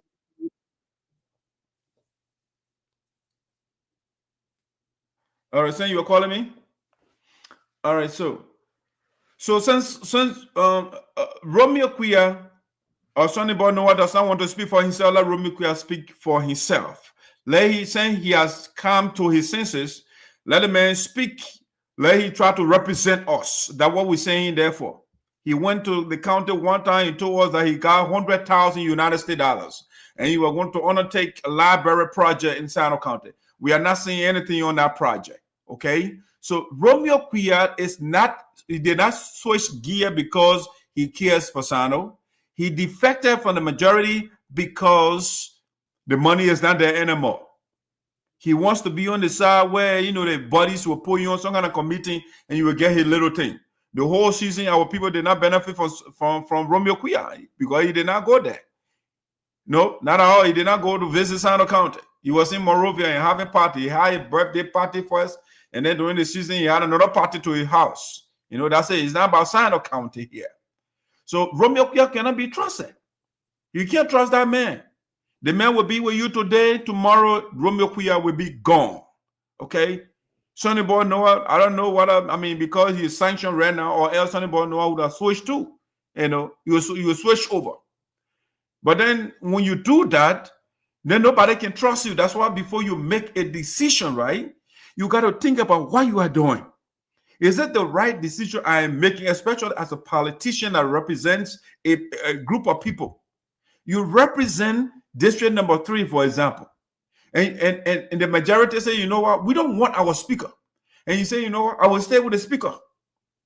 The man of my father, my kinsman, we're from Grand Crew, or we're from Maryland, whatever we are from. I will stick with the man we are sedition. We will stay together no matter what. And so now you're saying Sonnyboy Noah and Romeo Quioh, they are in this quandary, and Romeo Quioh has to flip over now to the majority. All right. I hope that he will use this time. I hope Romeo Quioh will use this time to speak for us.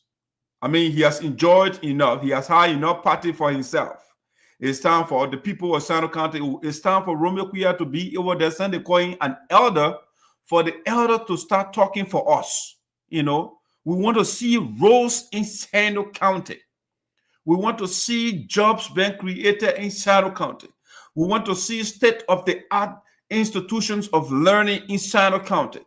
We want to see electricity everywhere in Sinoe County, and not only in Romeo Quioh's house or in Sonnyboy Noah's house, and not in Chea's house, and not in Samson Q house. We want everybody to have access to electricity in Sinoe County. But no, that is not the case. That's not what Romeo Quioh is fighting for. His first move in transition from the minority to the majority, that Sonnyboy Noah is advocating for. Oh, yeah, bring the people, you forgive the quality that was sanctioned. That why he's not even advocating for us first. We, the people that he abandoned for several months. No, his first priority is to bring his fellow Sonnyboy Noah so they can run competition with who is wearing the bigger rank. That's why you're advocating for. It's not for us. All right. So Sinoe County is in terrible shape. These two guys that are competing with gold and diamond rings and watches and banker. You know, so when the other guy goes on the other side, he advocates for his body and not for we the people.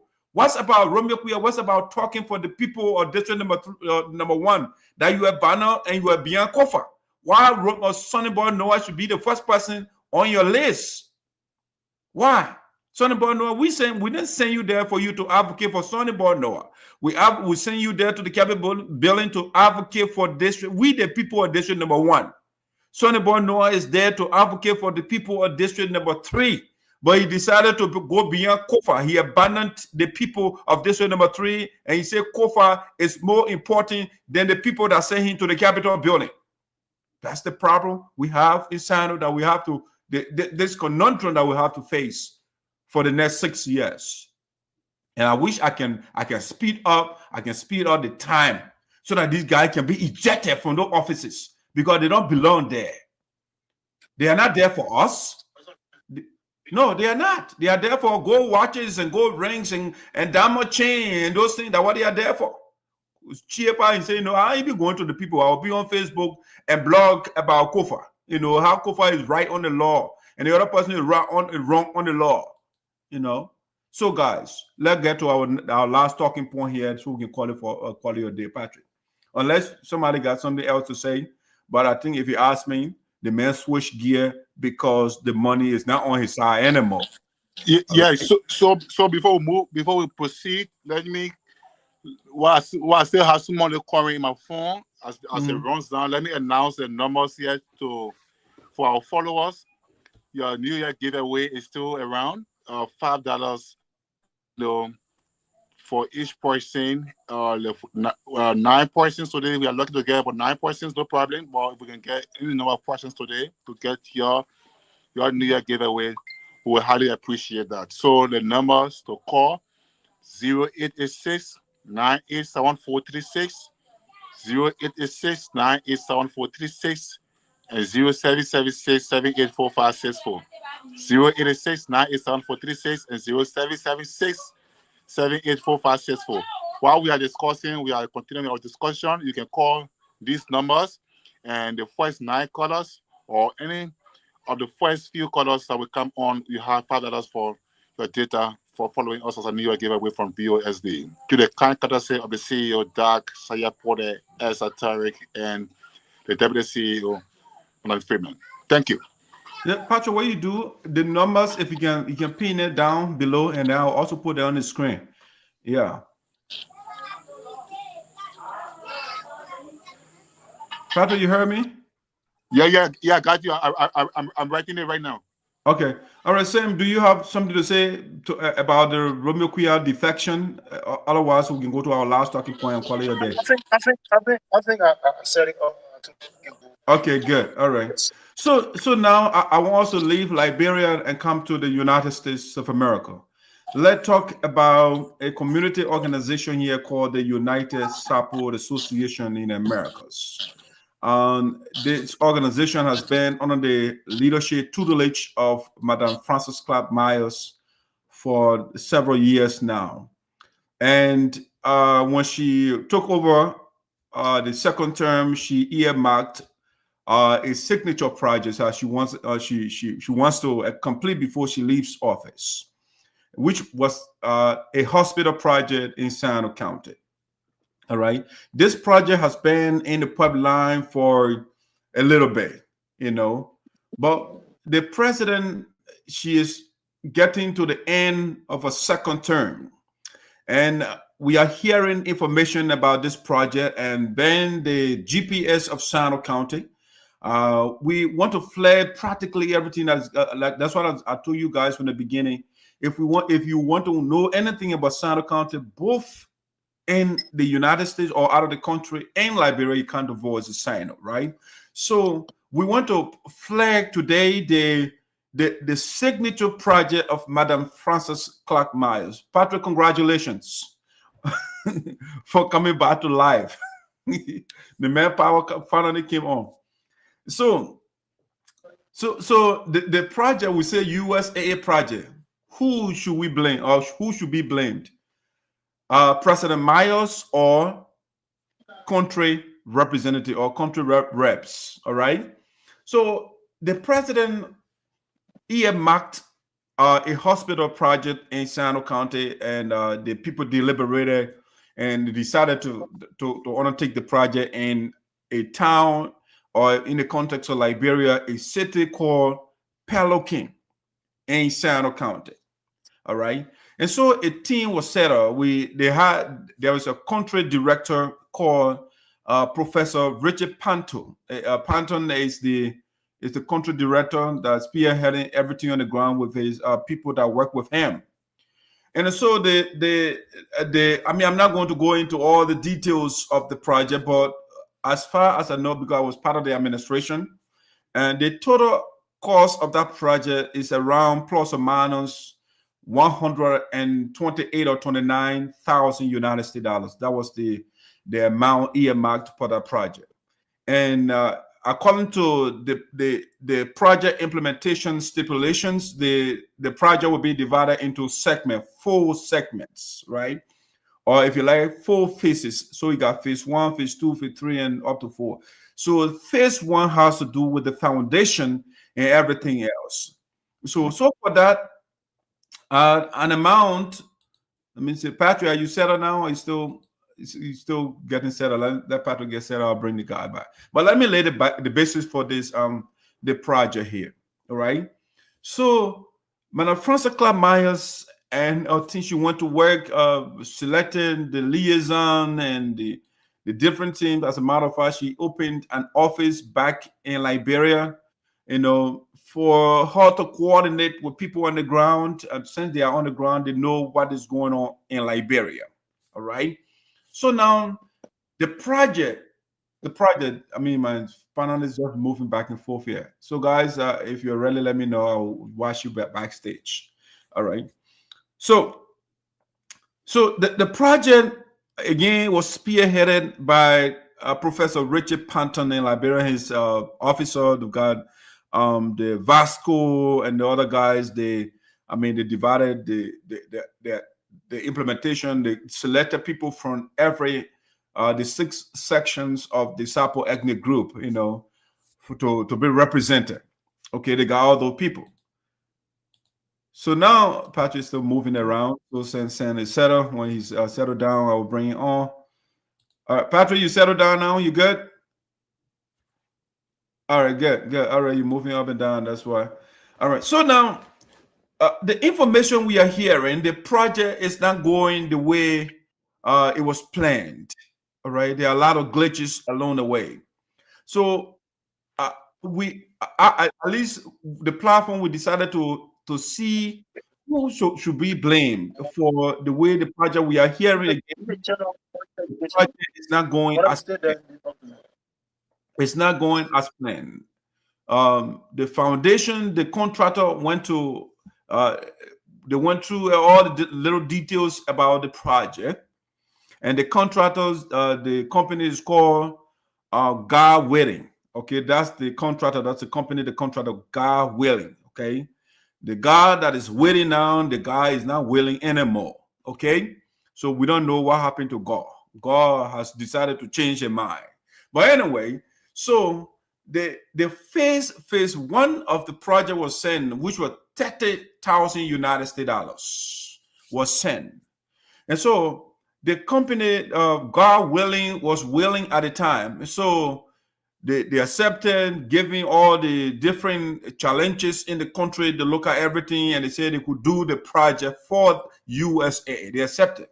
Whether the rules are bad or not, they said they got all their equipment, they would transport everything, and they put all that stuff into writing. Everything was written down legibly. Okay?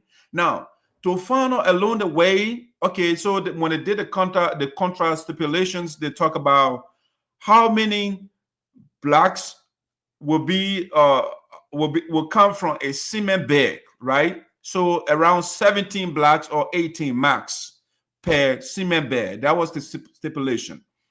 But the problem started after they put everything in writing. The company, they decided to do 1 bag of cement from 30 or 32 blacks. Think about it. 1 black, people did the same. 1 black of cement will give out 17 or 18 blacks. All right. But these guys, they decided to do, because that they want to save money now. But the contract, the USA wanted a sound and reliable building. And so when they went through everything, they said, what?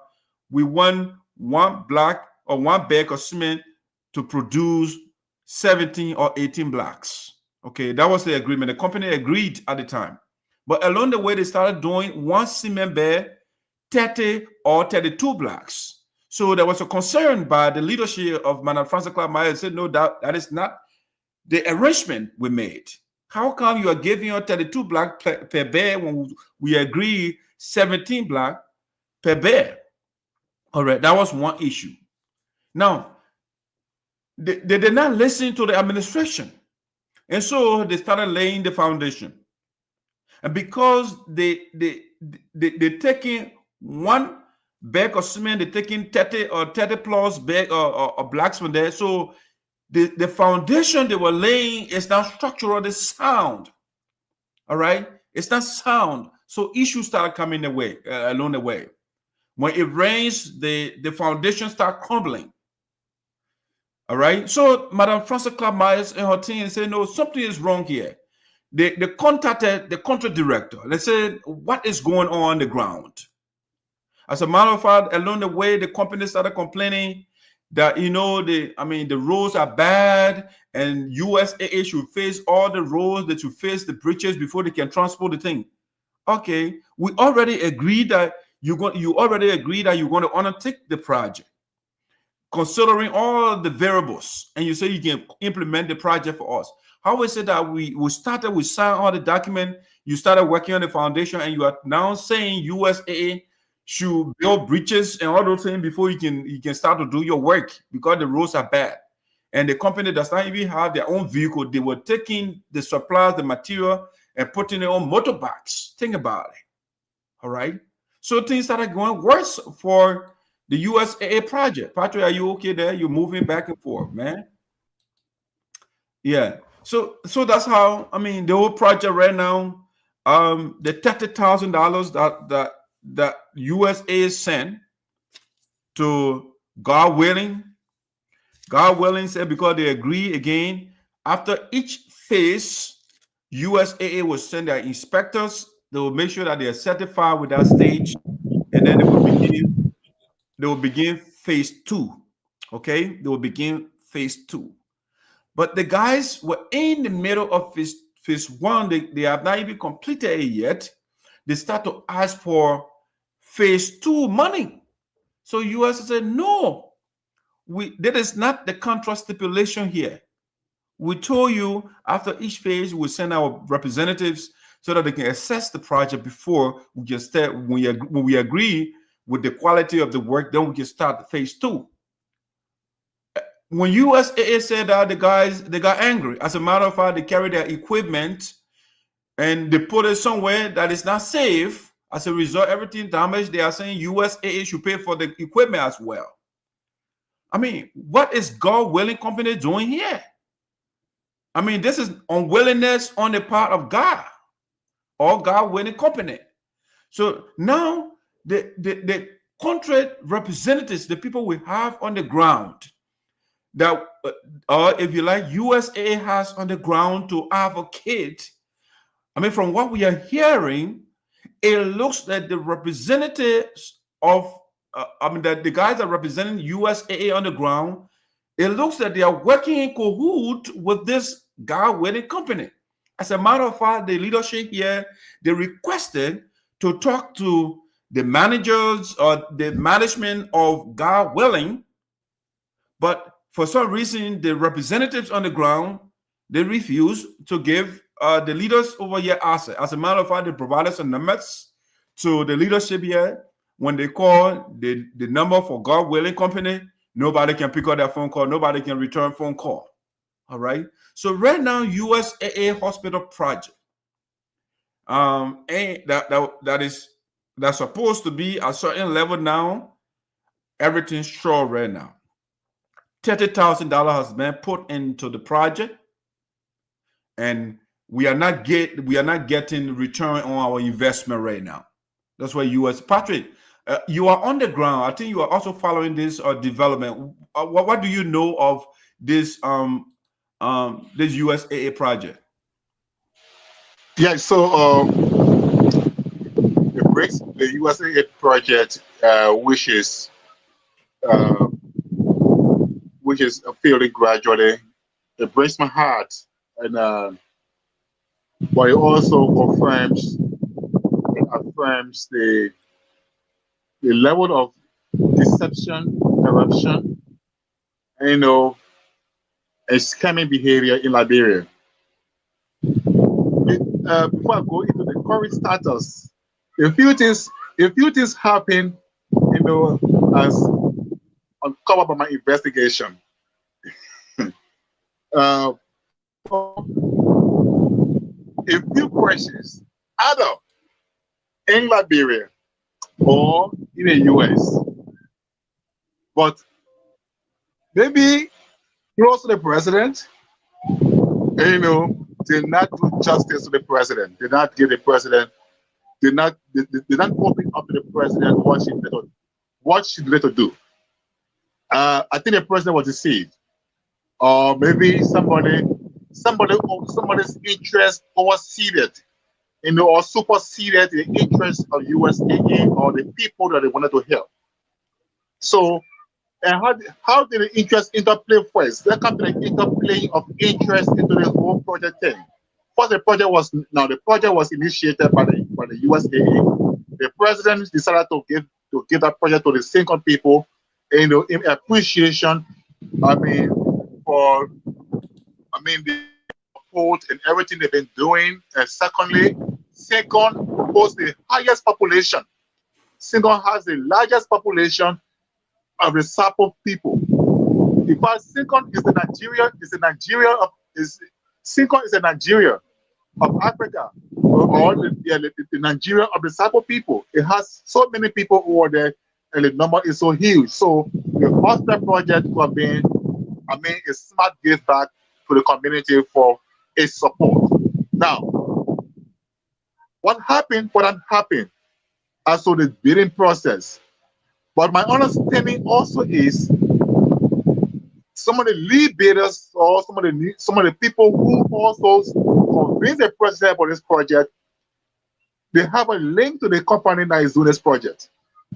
Yeah, there's an attached interest or an attached link or association to the guy is doing the project.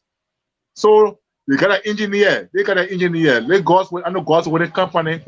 It has a source either in Liberia or in the US, but somebody from Liberia or the US is strongly linked to that project. So in the first place, they got the interest in. They got their interest in, first of all, that they can do the project.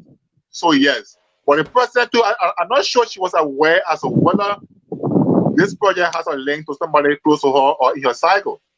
So the project came down. All right, the project was costed without engineering analysis. It was costed without professional engineering analysis. And somebody my president, I think will cost the amount, man. They will cost the amount there. Let's do it. Let's do it. It will cost this amount to do that. All right. So now there's the problem. There is the problem leading to the failure. Based on the interest and interplay in the bidding process. One, the US-based interest is superseded or overruled the interest in Liberia. Few local persons had interest, like for example, in the single community itself back home where the company is, where the project has been done, land that one of the hierarchies of the district, one of the powerful men of the district, also has some engineering NGOs, some engineering group that does some of the things. He expressed interest but was defeated. Another person close within the circle of Liberia has great influence also to got interest in the project but also got defeated because the person based in the US perhaps got flexed. Now the project was supposed to be done on a two-party negotiation. USAA will provide the money and the materials, and then the local community will provide some of the local material. For example, the sand. The sand for the project will be provided by the single people. They will go to the creek, they will dig the sand, and they will haul the sand. That'll give back. Single will also provide the manpower. They will provide the manpower. But guess what happened? Instead of people being mobilized to provide the manpower, instead of people being mobilized to also provide the same and the other local logistics, and you know, the people were discouraged. They were discouraged based on this kind of interest. They were discouraged. Now, there is no road in Second. From March 48th, or from where the car will stop materials before you take the materials home. There is no road, no bridge. Okay? No road, no bridge that the car will carry the car will carry materials directly on the ground. The people already have been discouraged. They have already been discouraged from participating because they say USAA is paying somebody per day. All right, people get money, or the people get money over there, they have money, so they will pay you. They will pay you. They will pay you. Okay. So now, the people who receive the money did not give all the money to the contractor, to the engineer. That's my understanding. They didn't give all the money to the engineer. They didn't report the money. They gave the engineer's part of the money. And the money perhaps given to the engineer cannot do the bulk of the work. Okay? So how does he pay local contractors? Okay, the local people who already Pantoe, while you are in speech, I just wanted to play some of the videos on the district here from that project. Let me play that and you continue your thoughts.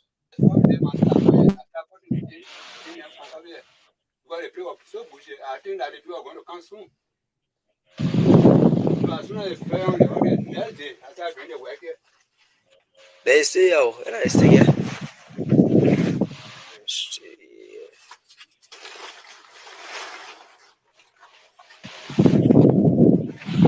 So the only cement damage because water touch ne. Oh.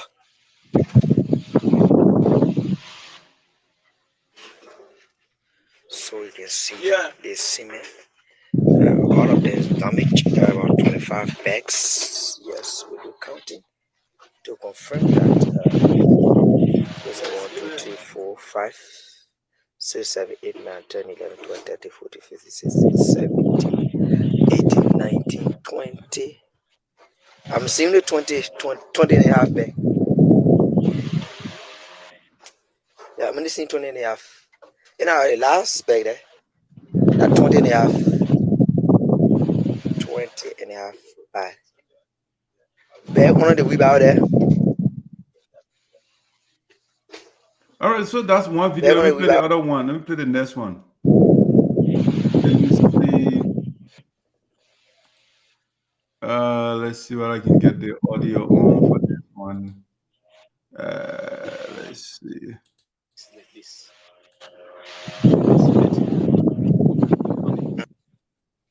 Who contractors will take such a project like this? Because we know that if company will be behind the kind of a project, then the project will go as soon as possible. Where the people will be. As we are looking, I don't think I'm not seeing seriously anybody that take the contract. The issue of the equipment and their quality. How do you see the equipment and their quality? The equipment? Very poor. Okay. Very poor. It is the first of its time in my own life to have even seen a company to come and say they don't have just one paper and I want to buy it.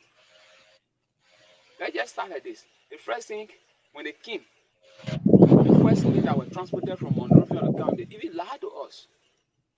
They said they were bringing 500 bags. The 500 bags that came later, it turned to 200 bags. They leave putting the cement from car to car before we go to map the junction. We know that we have road problem. But this road problem was here when another company came in. If such a project comes to such a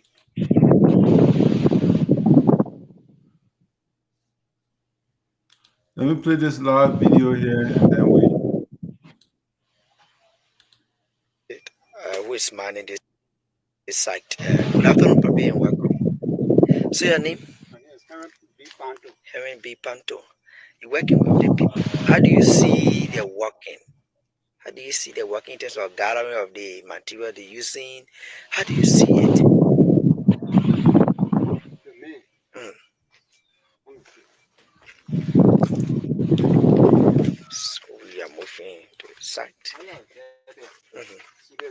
Okay. That's a crush, right? Okay. Okay. The best of me better now is not for. Okay. But I wanted to see it. Okay. They're iron there. Still. And they sent to the ticket from the push. Okay. So you're talking. Say since you start working with them, couple of months they are paying you for just a month. Yeah, 1 month. So what do you think? Since July, they are paying 1 month, and we are 2 months to July again. So what do you think? They only found your money.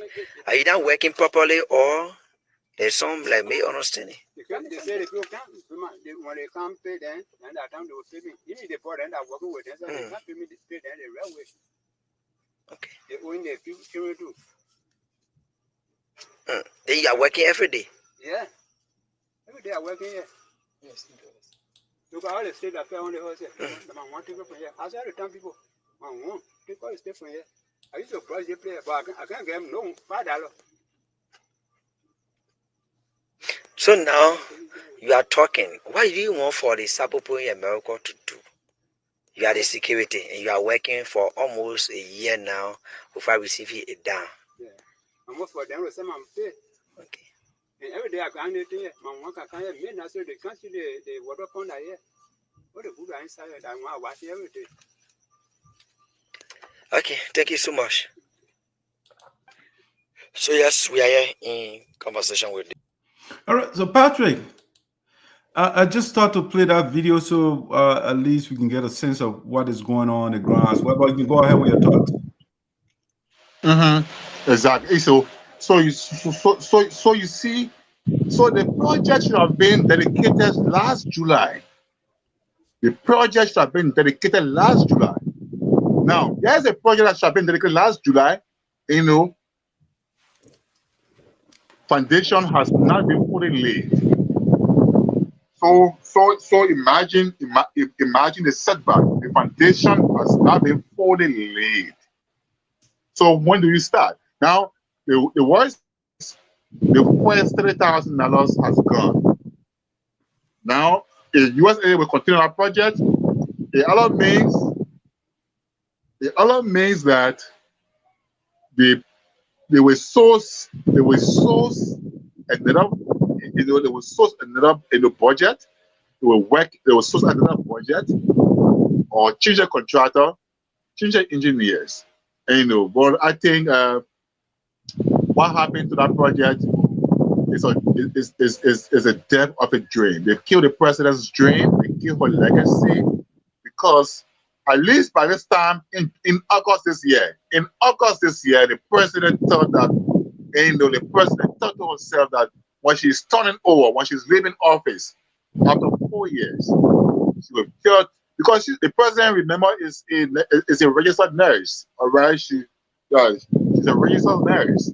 And as a president, she thought that she could point out something very tangible for the people. But sadly, that project dies because, or is dying because, one, because of corruption, insincerity, deception. Two, politics, the manipulation. And I think the community's resilience to mobilize and stand up for that project. Yeah, I think they did not do enough community entry. They did not study whether Telecom was a right destination. They did not really study where that project was needed to be.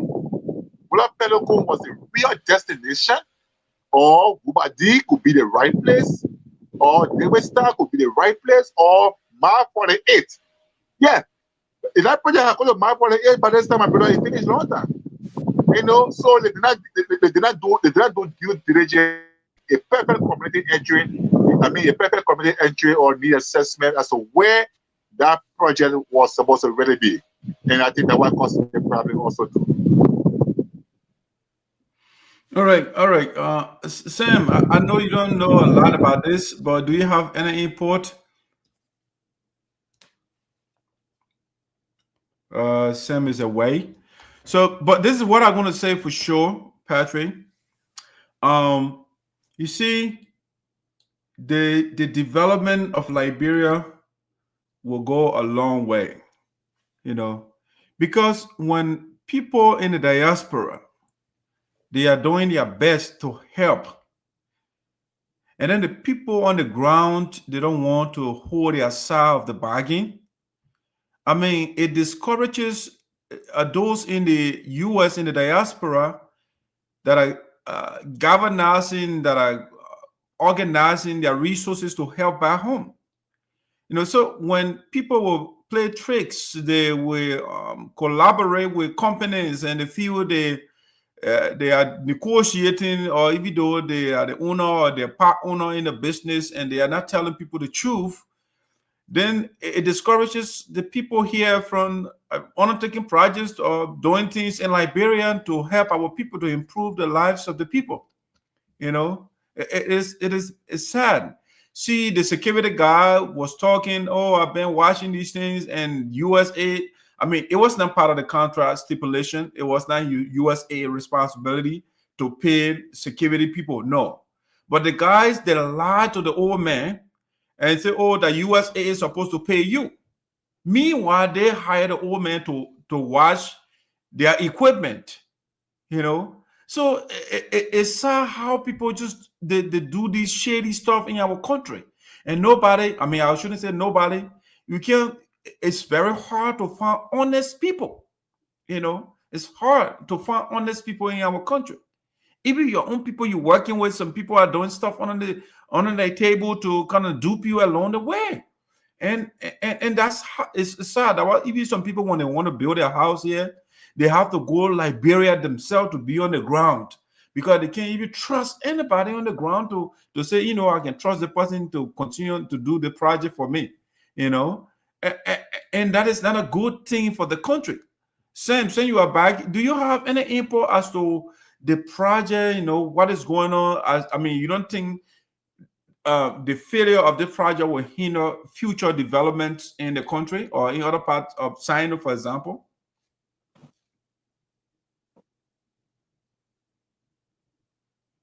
Sam, are you hearing me? Yeah, I think the problem is from your side. Maybe play with your audio a little bit. Yeah. All right. So I think the USA, if you ask me, the USA done her part. The president, she did her part, put her people together here, make a case to them, and say, you know what, our people over there, they need a medical facility. Since my background is in the medical area, I cannot leave office and I say our people don't have healthcare facility over there. Let me use my leverage. So she made a case to the people, and the people bought the idea, only to find out later the people on the ground, they will deceive the president in this manner. You know, so if you ask me personally, should I congratulate Madame Francess Clarke? Yes, I will give her the pat on the back for organizing the resources, for doing what she's supposed to do on the side. You know, some people, they are here in the US and they don't even think about back home. But this woman, she doesn't sleep about people. When it comes to Pantoe, if you are here, time for programs or the way the woman commit herself, you know, she commits herself to the organization. It's amazing, you know. And then the resources are put together, to help our people, and the representatives she has on the ground, they too, apparently they're working with the company to get a share of the money. We had the country director on the account. He's the only person who is signatory because the organization, they open an international account where they can wire the money, and then the country director is signatory to the account, right? But we don't know what happened on the ground. The company is now holding aside of the bargain, and now this project will not materialize. Maybe you're going to happen on another, like you pointed out, Patrick. In fact, yeah, go ahead. Sorry. In fact, one thing the team on the ground didn't do, that was bad. You know, You don't just do projects here in Liberia, especially public interest projects. How Don't do you just got go fan, ahead. you got fan on or something? Because there's a breeze coming from somewhere. You got a fan on? Yeah. You Oh, I don't. see you. Yeah. You don't just do you don't do community or public interest projects just like that as though you build your own house. Now, one good thing, things they did not do, they did not do take into consideration that the INDO was due diligence in terms of the bidding process. One, when you advertise a bid for people to do a project, to build a school, a clinic, or a community center, whatever it is you want people to build, you want a company to build for you. When you advertise the bid will mention in clear terms. I mean, unequivocally, the bid will state what you should have in your account, the amount you should have in your account. All right, because it is what you have in your account that qualifies you for a bid. It's not how many work you have done and how good or how best or well you do your work, but how much you have in your account. In the event, the reason why you should have money in your account on the PFM law, project management law, the reason you have money in your account is in the event you are unable to continue with the project, in the event you fail, in the event you abscond,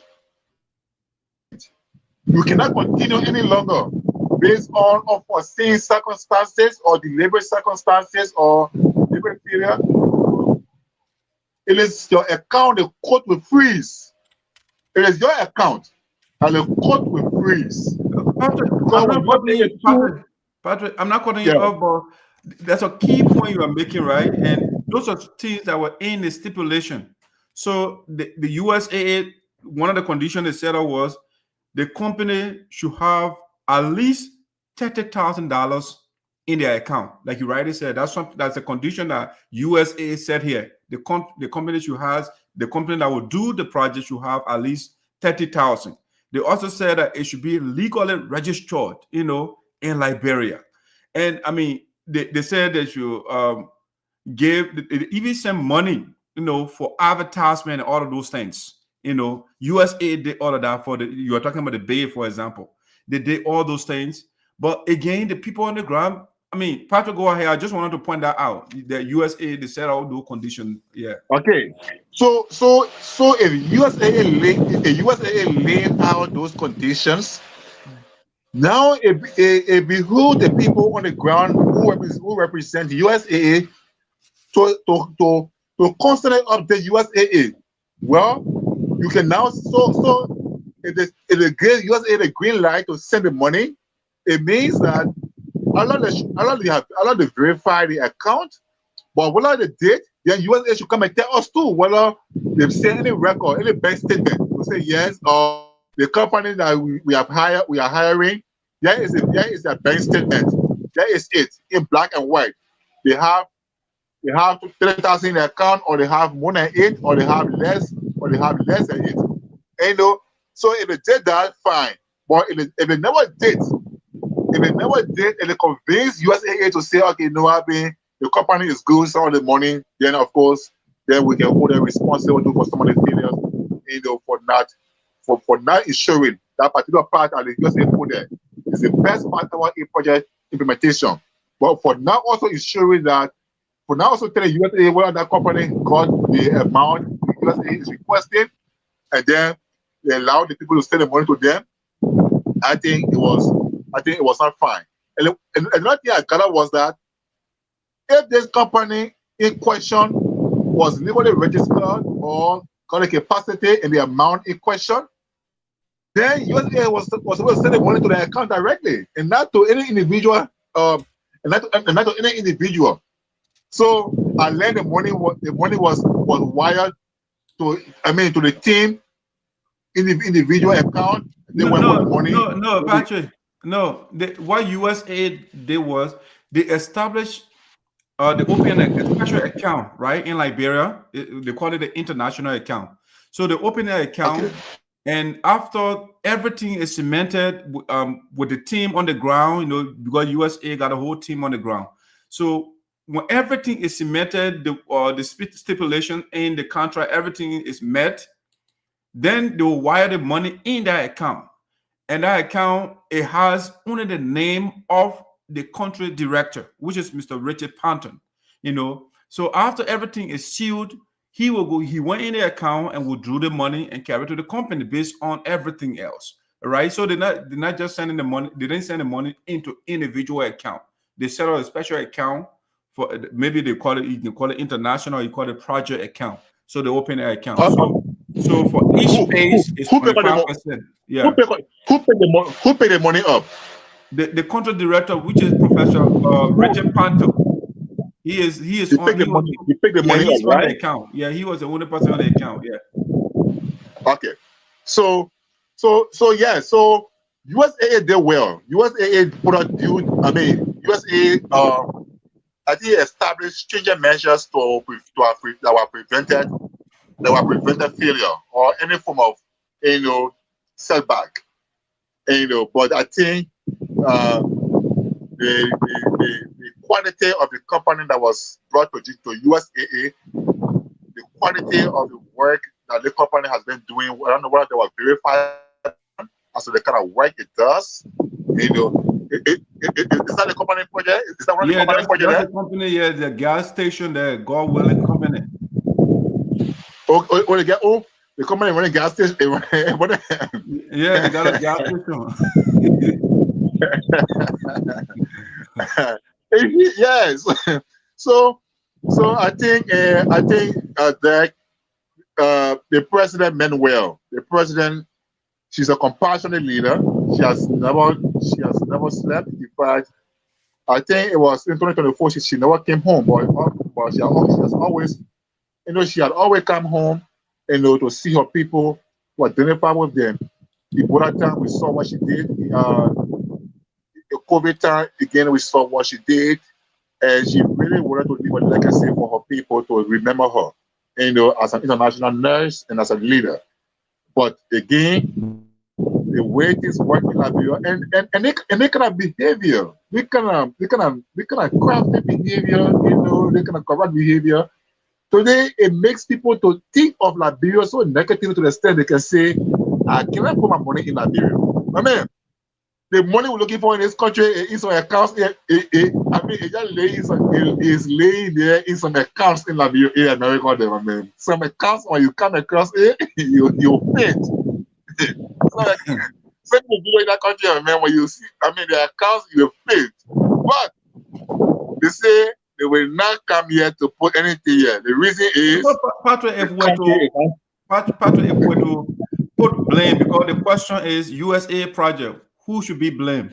President Miles or the country representatives or the reps in the country? Who do you think will squarely take the blame here? If you were to apportion blame to somebody, it's like you. I'll try to put you in trouble, but do you think USA? do you think USA did her part, or she didn't do her work very well, or the people in Liberia did not do their part, or they did their part? Just let's decide here who is at fault. The first group we can blame here, we can squarely blame here. The first group that takes the greater blame is the contracting company. Yes, the contracting company is failure to adhere to legally binding agreements. Patrick, before you blame the company, you have your representatives on the ground, to your eyes on the ground. So, do we blame the company for not doing the job, or our representative not doing their part to hold the company accountable? So the question is, who brings the company? Is that the representatives on the ground? Or who brought? Okay, let me not put it in the present program. Let me not put it in the present to say brings, but who brought the company? Who brought it? The representative on the ground. And this question I learned from an investigation.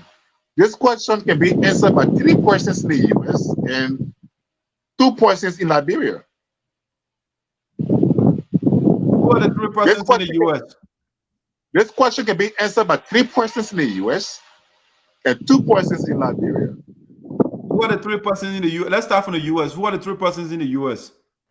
Well, our investigation did not give us the names of the persons involved. I mean, the persons. So why you beating around the bush, but when somebody should be the corporate here? No, listen, we are still investigating. Should we blame the president for not doing her job, or she did her job, or the president she did her job and she got duped in the process? The president did a good job, but she was duped in the process. Now, number one, this is one thing I believe. This is one thing I gave the belief that the president did a good job. All along, I had thought, that the president did not demand a specific amount in the account of the company that was doing this job. I never had an idea. I just got to know. Yes, he just told me that the president of our team said this company should have $30,000 or more in its account. Yeah, at least 30,000. Yeah, at least $30,000 in his account. Now that the president indicated that in the bid, then of course she takes no blame for the failure here. However, they say what the unit does is responsibility. Okay? Now, for not requesting bank statements from Prof. Richard Pantoe, Bill Pine. No, but we can't make that conclusion, Patrick. We can't reach that conclusion because what I did yesterday was I called the Professor Patton in Liberia. I wanted the report, and he said, "Oh, you know what, Dyke is unprofessional. I can't send it to you." But I sent the report to the leadership already in the U.S. So if you want the report, you reach out to the administration, which I did. But it's a whole bureaucracy to get the people legal document here. So I have to work things out. I call the presidency, so I have to reach out to the team and all of that. So let's see. Hopefully, we're going to obtain the document. I know as a matter of fact, I think about the president said the report was sent to the board. Okay, it was sent to the board. So I mean, yes, because the board is now in charge of the project. So maybe I didn't reach out to the board of directors, so I want time to reach out to the chairman too and see what I can get a report and see what the country team they sent. But go ahead. Yeah, so the report from my findings, I'm not sure the report is impressive. The report is not impressive, and so the administration would not want to release it just like that. Maybe they want to scrutinize it, and look whether it is good. If I reach out to the president says she's not ready now, but at the appropriate time she will talk. She will talk to the issues.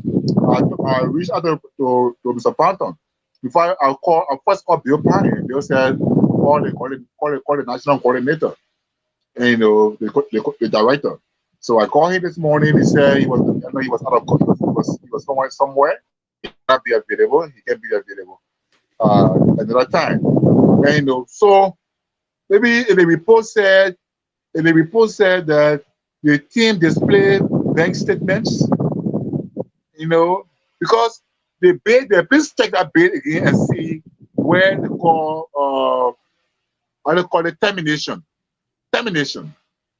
Yeah. Every bid carries termination. Okay, or every contract carries termination. So what is indicated at termination? What did USAA say will happen if the company fails to go ahead with the contract? What did USAA say in the bid? Yeah, so I wish I had the contract available to me, but I don't have it. But I'm quite sure for the fact that USAA said, because again they divided the contract. Patrick, I'll put you on mute a little bit. The fan is kind of making noise a little bit. Yeah, so USAA they did their part again. The project they divided into phases: phase 1, phase 2, phase 3.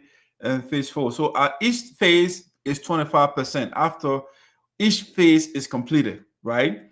So phase 1 is the foundation, all right? And USAA indicated that after each phase, they will send their inspectors to certify the job of the company before phase 2 can begin. Okay, but along the line, the company did something, and then phase 1 they didn't complete, or they didn't complete phase 1, but they were asking for phase 2. And the leadership said, no, that is not the contract stipulation. We can't do that. We will have to send our contractors, our inspectors, to certify your job, and then we send phase 2 money. We sent phase 1 already. So all we are waiting for you to do our job, and then we'll send our people to verify the quality of the job you did for us. And then we can continue with the next phase. That's where the issue started. Because they started doing 1 cement bag, 30 or 32 blocks instead of 17 as planned, as was stipulated in the contract. You know, so USAA started getting skeptical the way the company was going. You know, along the line, they even abandoned everything. As a matter of fact, they were asking USAA to build bridges and all of those things before they can transport the material. Like one of the videos, I think one of the videos will play. I think it's going to be 500 bags of cement, and then at the end of the day, they reached 200 bags. You know, so something started happening along the way with the company. You know. Okay, so one of the individuals who is the eye of USAA in Liberia, and also works in the construction area, who has company and land, also express interest in this whole project, but they don't succeed. That is why he wrote here on the comment section. I'm not sure read it. Yeah, let me put it on Vasco, right? Let me put Vasco comment up here. Yeah. Okay. So let me read what Vasco is trying to say. Okay, it's all right. Okay, thank you. So Vasco says. So Vasco writes. He said, "Thanks for the topic of discussion. I'm Vasco Frank Campbell, the Eastern Region Coordinator of the USAA in Liberia. There is no way that the president of USAA be responsible for the delay of this project. Like you have said, you have already said nearly everything. The company told us in their BOQ that since they are not using the sea sand from Greenville and now using the local swamp, they will take 70 to 80 pieces of bricks from a bag of cement. But unfortunately for us, they mandated the guys to produce 30 to 32 pieces from each bag of cement. My goodness. Which was a serious threat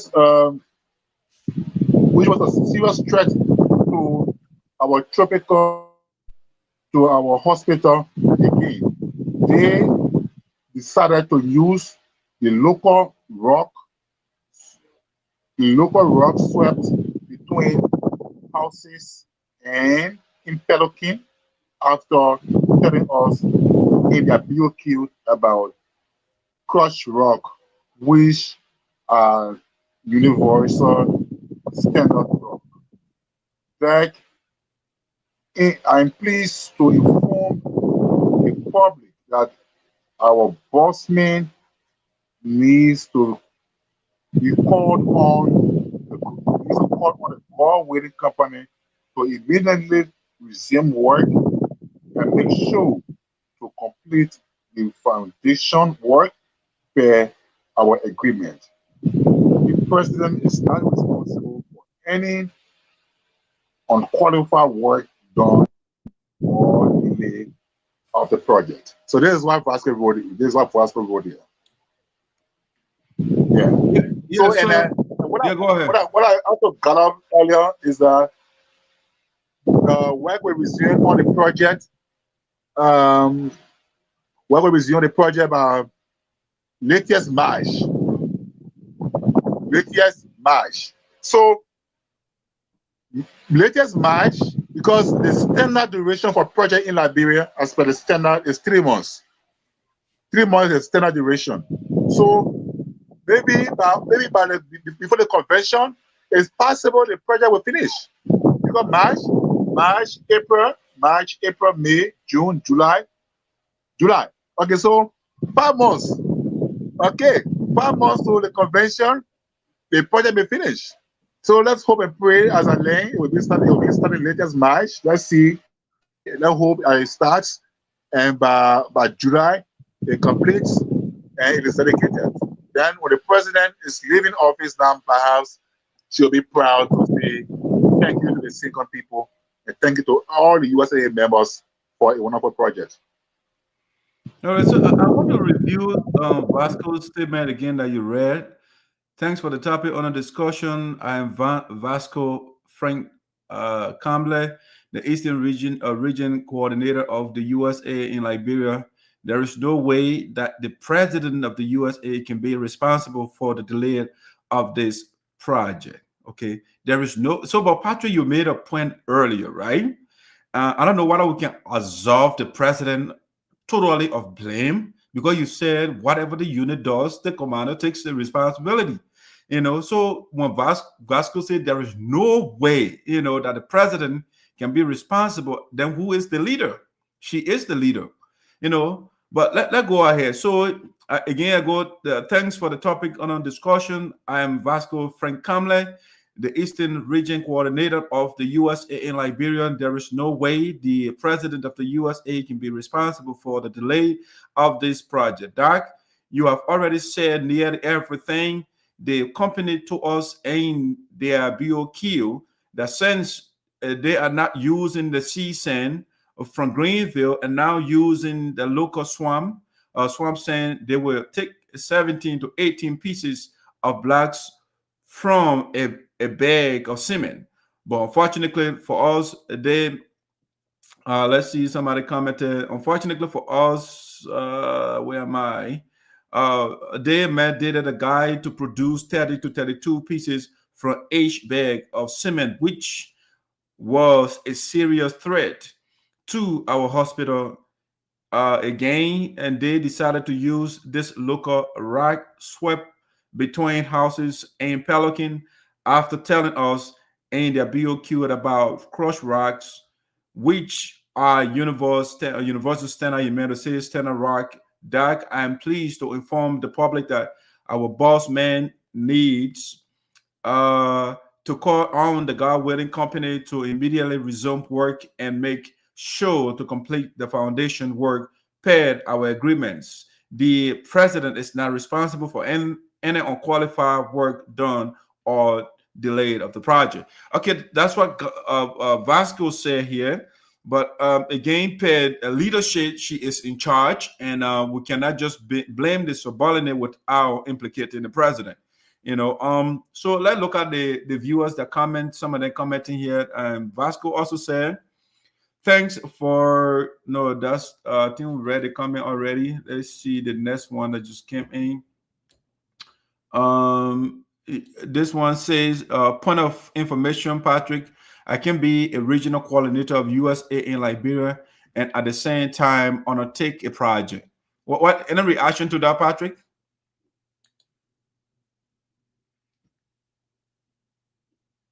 Yeah, it's true. You can be a coordinator at the project, but standard is possible. You can recuse yourself. You can recuse yourself. If your company bid, if you're a coordinator, you run a company, for example, and you bid for it, you think you do it, you bid for it, you can recuse yourself from your company. That's all. So so we also have Oscar. Oscar said, why are you guys beating around the bush? The team in Liberia is responsible for the failure of the project. Any reaction, Patrick? Are we beating around the bush here? No, we are not beating around the bush. We know. From the beginning, from our initial comments, from our opening statements, you could hear that they take responsibility, they take the blame, and because they did not do due diligence, they carry the company, perhaps. They were the ones who were running the show. Who run the show here?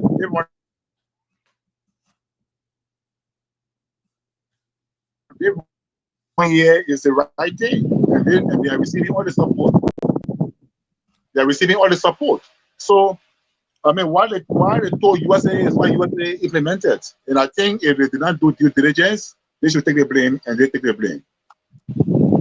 All right, so that's Honorable Dave Tobat. I'm watching from McCarwell, Benson Street, residents in Liberia. I want to say thank you for following us. We got Mana Francis Clarke. You are wrong, Doc. It's not about COFA, but the Constitution. There are process in remove. Okay, the president here is about, you know, when we're talking about COFA, I mean Romeo Quioh earlier, so, you know, she's a staunch supporter of COFA, you know, but right now I'm a supporter of USAA, and the project right now is the problem here. That's your own analysis, Dr. I put it esoteric. Okay, I agree with you. That's my analysis. It is not. He is not former speaker, COFA, Mr. UP. Okay, I'm not UP man either. I'm not. It doesn't matter. So the country should be lawless because of budget. I don't know what the lawlessness is. The people went to the Supreme Court, and the Supreme Court said, you know, they can go settle the issue internally. And the people say, okay, our internal agreement, we still don't want the speaker. So I don't know what the president is talking about here. You said it all, Patrick. The executive is in favor of the majority. Yes, the executive is in favor. There's nothing wrong with the executive. The executive wants to implement her agenda. The president got his agenda, so he cannot align himself with COFA, because COFA cannot pass the president's budget. So the sagacious political move to make is to align himself with the majority so that he can pass his budget to implement the national agenda. So I don't see anything. That's a scrupulous political move that the president made, or the executive made there. It's about the people. Yeah, so when you say it's about the people, then it has to do with the budget, because you cannot do anything for the people when your budget cannot be passed into law, Madam President. All right, so and then she also said the law is the law. Okay, the law is the law. I think we dealt with that thing earlier. You are wrong, Dr. Yapuda. They were not worshiping COFA, they were protecting the law of Liberia. All right, so now Romeo Quioh left. The law has been protected. Why did he leave? Why did he leave the side of the law that he was supporting? The law is over now. That's why he crossed over to where you're now assuming to be the lawless side. So why did Romeo Quioh leave the law side, now you're on the lawless side? So I don't get it. Liberia as a whole doesn't have good roads that are leading to each county, and it is disheartening for the entire nation. I agree with you. Let them do good road that leads. Okay, I think that comment was repeated. Following from my comfort zone. And then Molten Jero said, Honorable Noah is the only lawmaker who appreciated is, all right, you know, as Sonnyboy people, they can mess the English up, but, you know, that's Apple man, so I don't blame him. So when he messes with the English language, I can't hold him responsible too much, right? So Honorable Noah is the only lawmaker who appreciated is, I mean, I don't know, his people, maybe men, in 5 months after election. I thought you were coming to say 1 month. Why you waited 5 months? You know, you see, the people elected you, and you waited 5 months, 5 solid months. You know, every time you thought you put Sonnyboy into trouble. Why Sonnyboy Noah waited 5 solid months to go and take, just to take people thank you gotta wait 5 months? So Moton, you start writing it in because you're putting a brother in trouble. 5 months. The people made you a lawmaker. You waited 5 solid months. Imagine. All right. So he said 5 months after election, and below are some of his achievements. 1, appreciating his people after appreciating people that the achievement.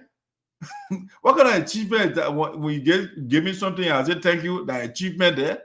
I mean, so Patrick, you call that achievement? Well, if I give you something and you say, oh, that thank you, that achievement? That was on the people telling me, yeah, but let's leave that number 1. No. I mean, if you are elected a lawmaker and you go back to the people, whatever you do for them or give them is not an accomplishment. Okay, so let name. So the man said number one, the man appreciated the people after 5 months. Number two, district number 5. This is it district 5. What? What are you talking about? District B, what, 5 million to the women of district. Okay, that's what he meant to say. 5 million. Is that US dollar or Liberian dollars? Okay, district 5 million to the women of district. Sonnyboy Noah, you got to teach people to read the English good, because they're representing you. So whatever they say, it reflects on you. What your advocate is saying here? The man, okay, number 2, district 5 million women of district for market. Okay, 3, donated power store, zinc, nails, pin, and other materials for the city hall of billable. 4, electrified Wiah district with solar light. 5, donated solar lights to Sanquon district 6. Number 6, donated power saw to Planet Bible, ENR City, followed by materials. Is that a report? Yeah, man, let you report. Power saw. What power saw will do? You're not serious. You're not serious in this country at all. You see, when you find yourself, if you're not, your horizon has not expanded. You look at things from where you are. In Johnson, and maybe he goes to Moravia periodically. So that's where you look at power saw. In 2024 or 2025, and somebody talking about power saw. You serious? Power saw.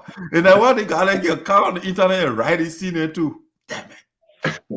This is not individual, it's a lawmaker of a country.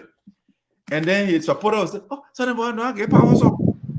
Okay. The power saw will put food on the table. The power saw will put medication in the hospital over there when people are sick. The power saw will give you rope, and all those different things. So what can you do with power saw? To do what with it? Patrick, what do you guys do with power saw in Liberia? You make fun with it? All right, man, Patrick, let's wrap it up. We'll be here for a while. Let's wrap it up, call it a day. Give your closing thoughts, and we can call it a day. Yeah, so thanks again for another platform. Thanks to all those who follow us. Patrick, I hate to do the hold on a second, please. I just wanted to play this quick video. So you can see this is the major development from Africa. In English, that's the Ivory Coast. The country has a New Year's resolution. Our next story is from Africa, from Côte d'Ivoire in the West. In English, that's the Ivory Coast. The country has a New Year's resolution. It has made a pledge to kick out French troops. That's right, Paris has lost yet another African stronghold. The Ivory Coast is the latest country to show France the door. It follows other former French colonies like Mali, Burkina Faso, Niger, Chad, and Senegal. But what has led to this situation? And how will Ivory Coast's move affect French plans? Our next report has the details. Mali in 2022, Niger in 2023, Chad just now in December 2024. Former French colonies in Africa are growing accustomed to this sight. Scenes of French soldiers packing their bags and leaving. It's been happening every year since 2022. My dear compatriots, dear brothers and sisters, we can be proud of our army, whose modernization is now a reality. It is within this framework that we have decided on the coordinated and organized withdrawal of French forces from Ivory Coast. Thus, the camp of the 43rd Marine Infantry Battalion in Port Bouet will be handed over to the Armed Forces of Ivory Coast starting this January 2025. The next French troop withdrawal will take place in the Ivory Coast. It's scheduled for this month. France will hand over a military base in Abidjan to the Ivorian government. This is a hammer blow to French military ambitions in Africa, and it caps off a horrible few years for Paris. France was once a major colonizing power in West and Central Africa. It controlled multiple countries and millions of people. The French colonial empire in Africa broke up in the 1960s, but France maintained a strong military presence in its former colonies. Paris controlled multiple military bases in Africa. It had thousands of troops stationed in the continent, and things continued this way for decades. But the dominoes started to fall a few years ago. It started with military coups in 3 Sahel countries: Mali, Burkina Faso, and Niger. The new military juntas weren't fans of. So, Patrick, that's the major development in Africa. I think we'll talk about the topic on the next show. I mean, the ejection of French soldiers from those of French-speaking countries in Africa. That's that major development over there. But I just wanted to just play a little bit and see what's going on in Africa. All right, so Patrick, you can give your closing thought, and we can call it a day. Okay, so today again, it has been another fantastic show as always. I think our talking points are very, very accelerating and motivating. Thanks to all those who took time out to follow us today. Your giveaway is still around. Sorry to nobody call in to receive their $5 reward for the New Year giveaway. We'll be back next Thursday. Hope we can have people coming on to receive it. Okay, and I want to say congratulations to Ghana's President John Mahama for his return to the Jubilee House. His speech was very inspiring. It was very motivating, accelerating. I mean, it offered what they call real-time hope. Yeah, I like 5 areas he touched. You know, the critical areas he talked about in his government. The 24-hour economy is something that we need here in Liberia too. I mean, I want to about because everybody's sleeping, and I think Africa should rise up to that. And Ghana coming to that level is a good message. I mean, he talked about. So Patrick, what I want to do, I want us to look at a speech because I wanted us to make it part of this discussion, but then I feel it will be too long. So maybe we can add it on our next discussion or next show to talk about his speech. I think it was a good speech as well myself, by the way. Yeah. Yeah. Are you there? Yeah, I'm hearing you. Hello? I'm hearing you. Come.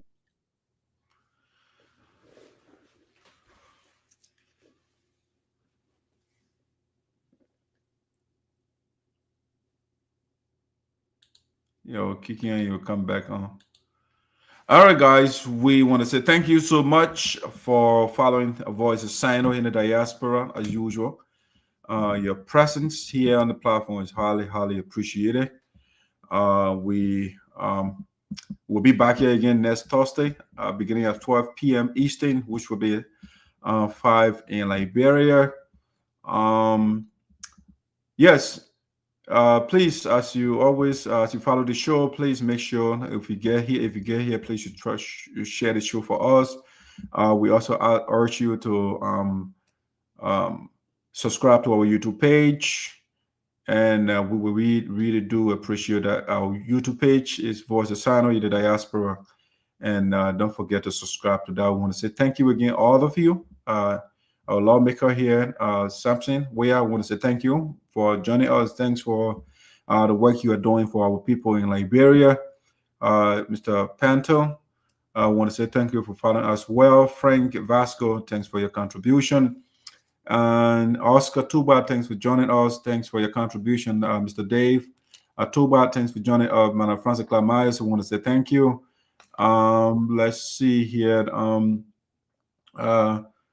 Who I'm seeing, Evangelist James Scott, I want to say thank you. I'm not seeing everybody, but I want to say thanks to all of you. Let's say Patrick here so we can close. Patrick, make it closing talk, and we'll call it your day.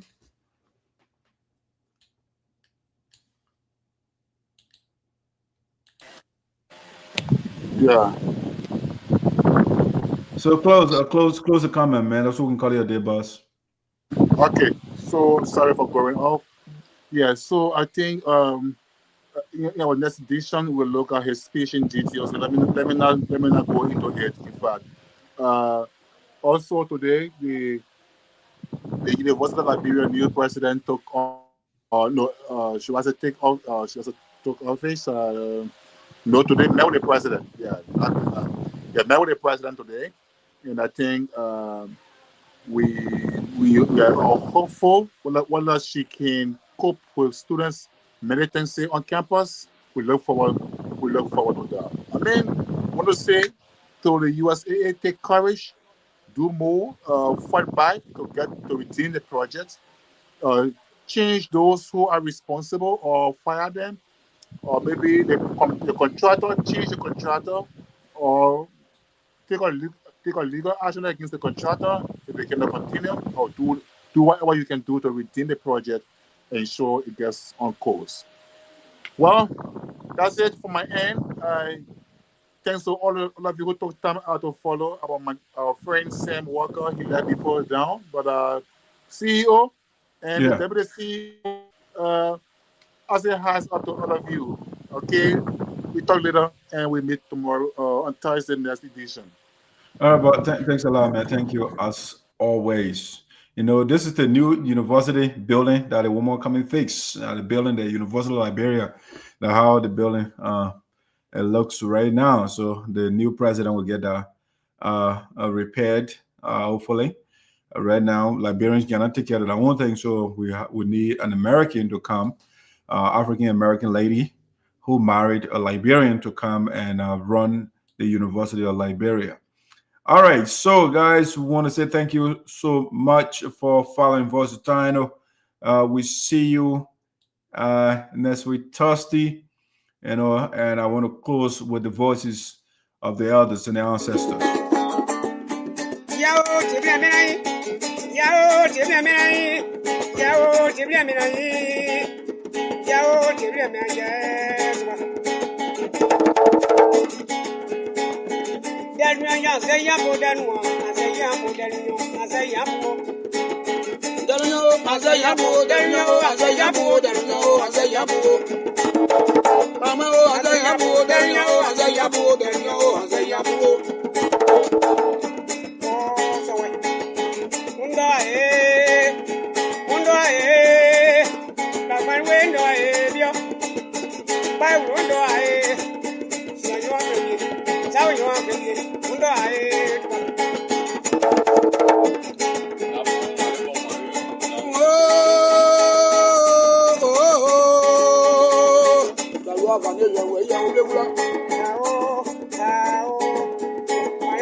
Yeah, yeah, yeah, yeah. Why do you miss a while?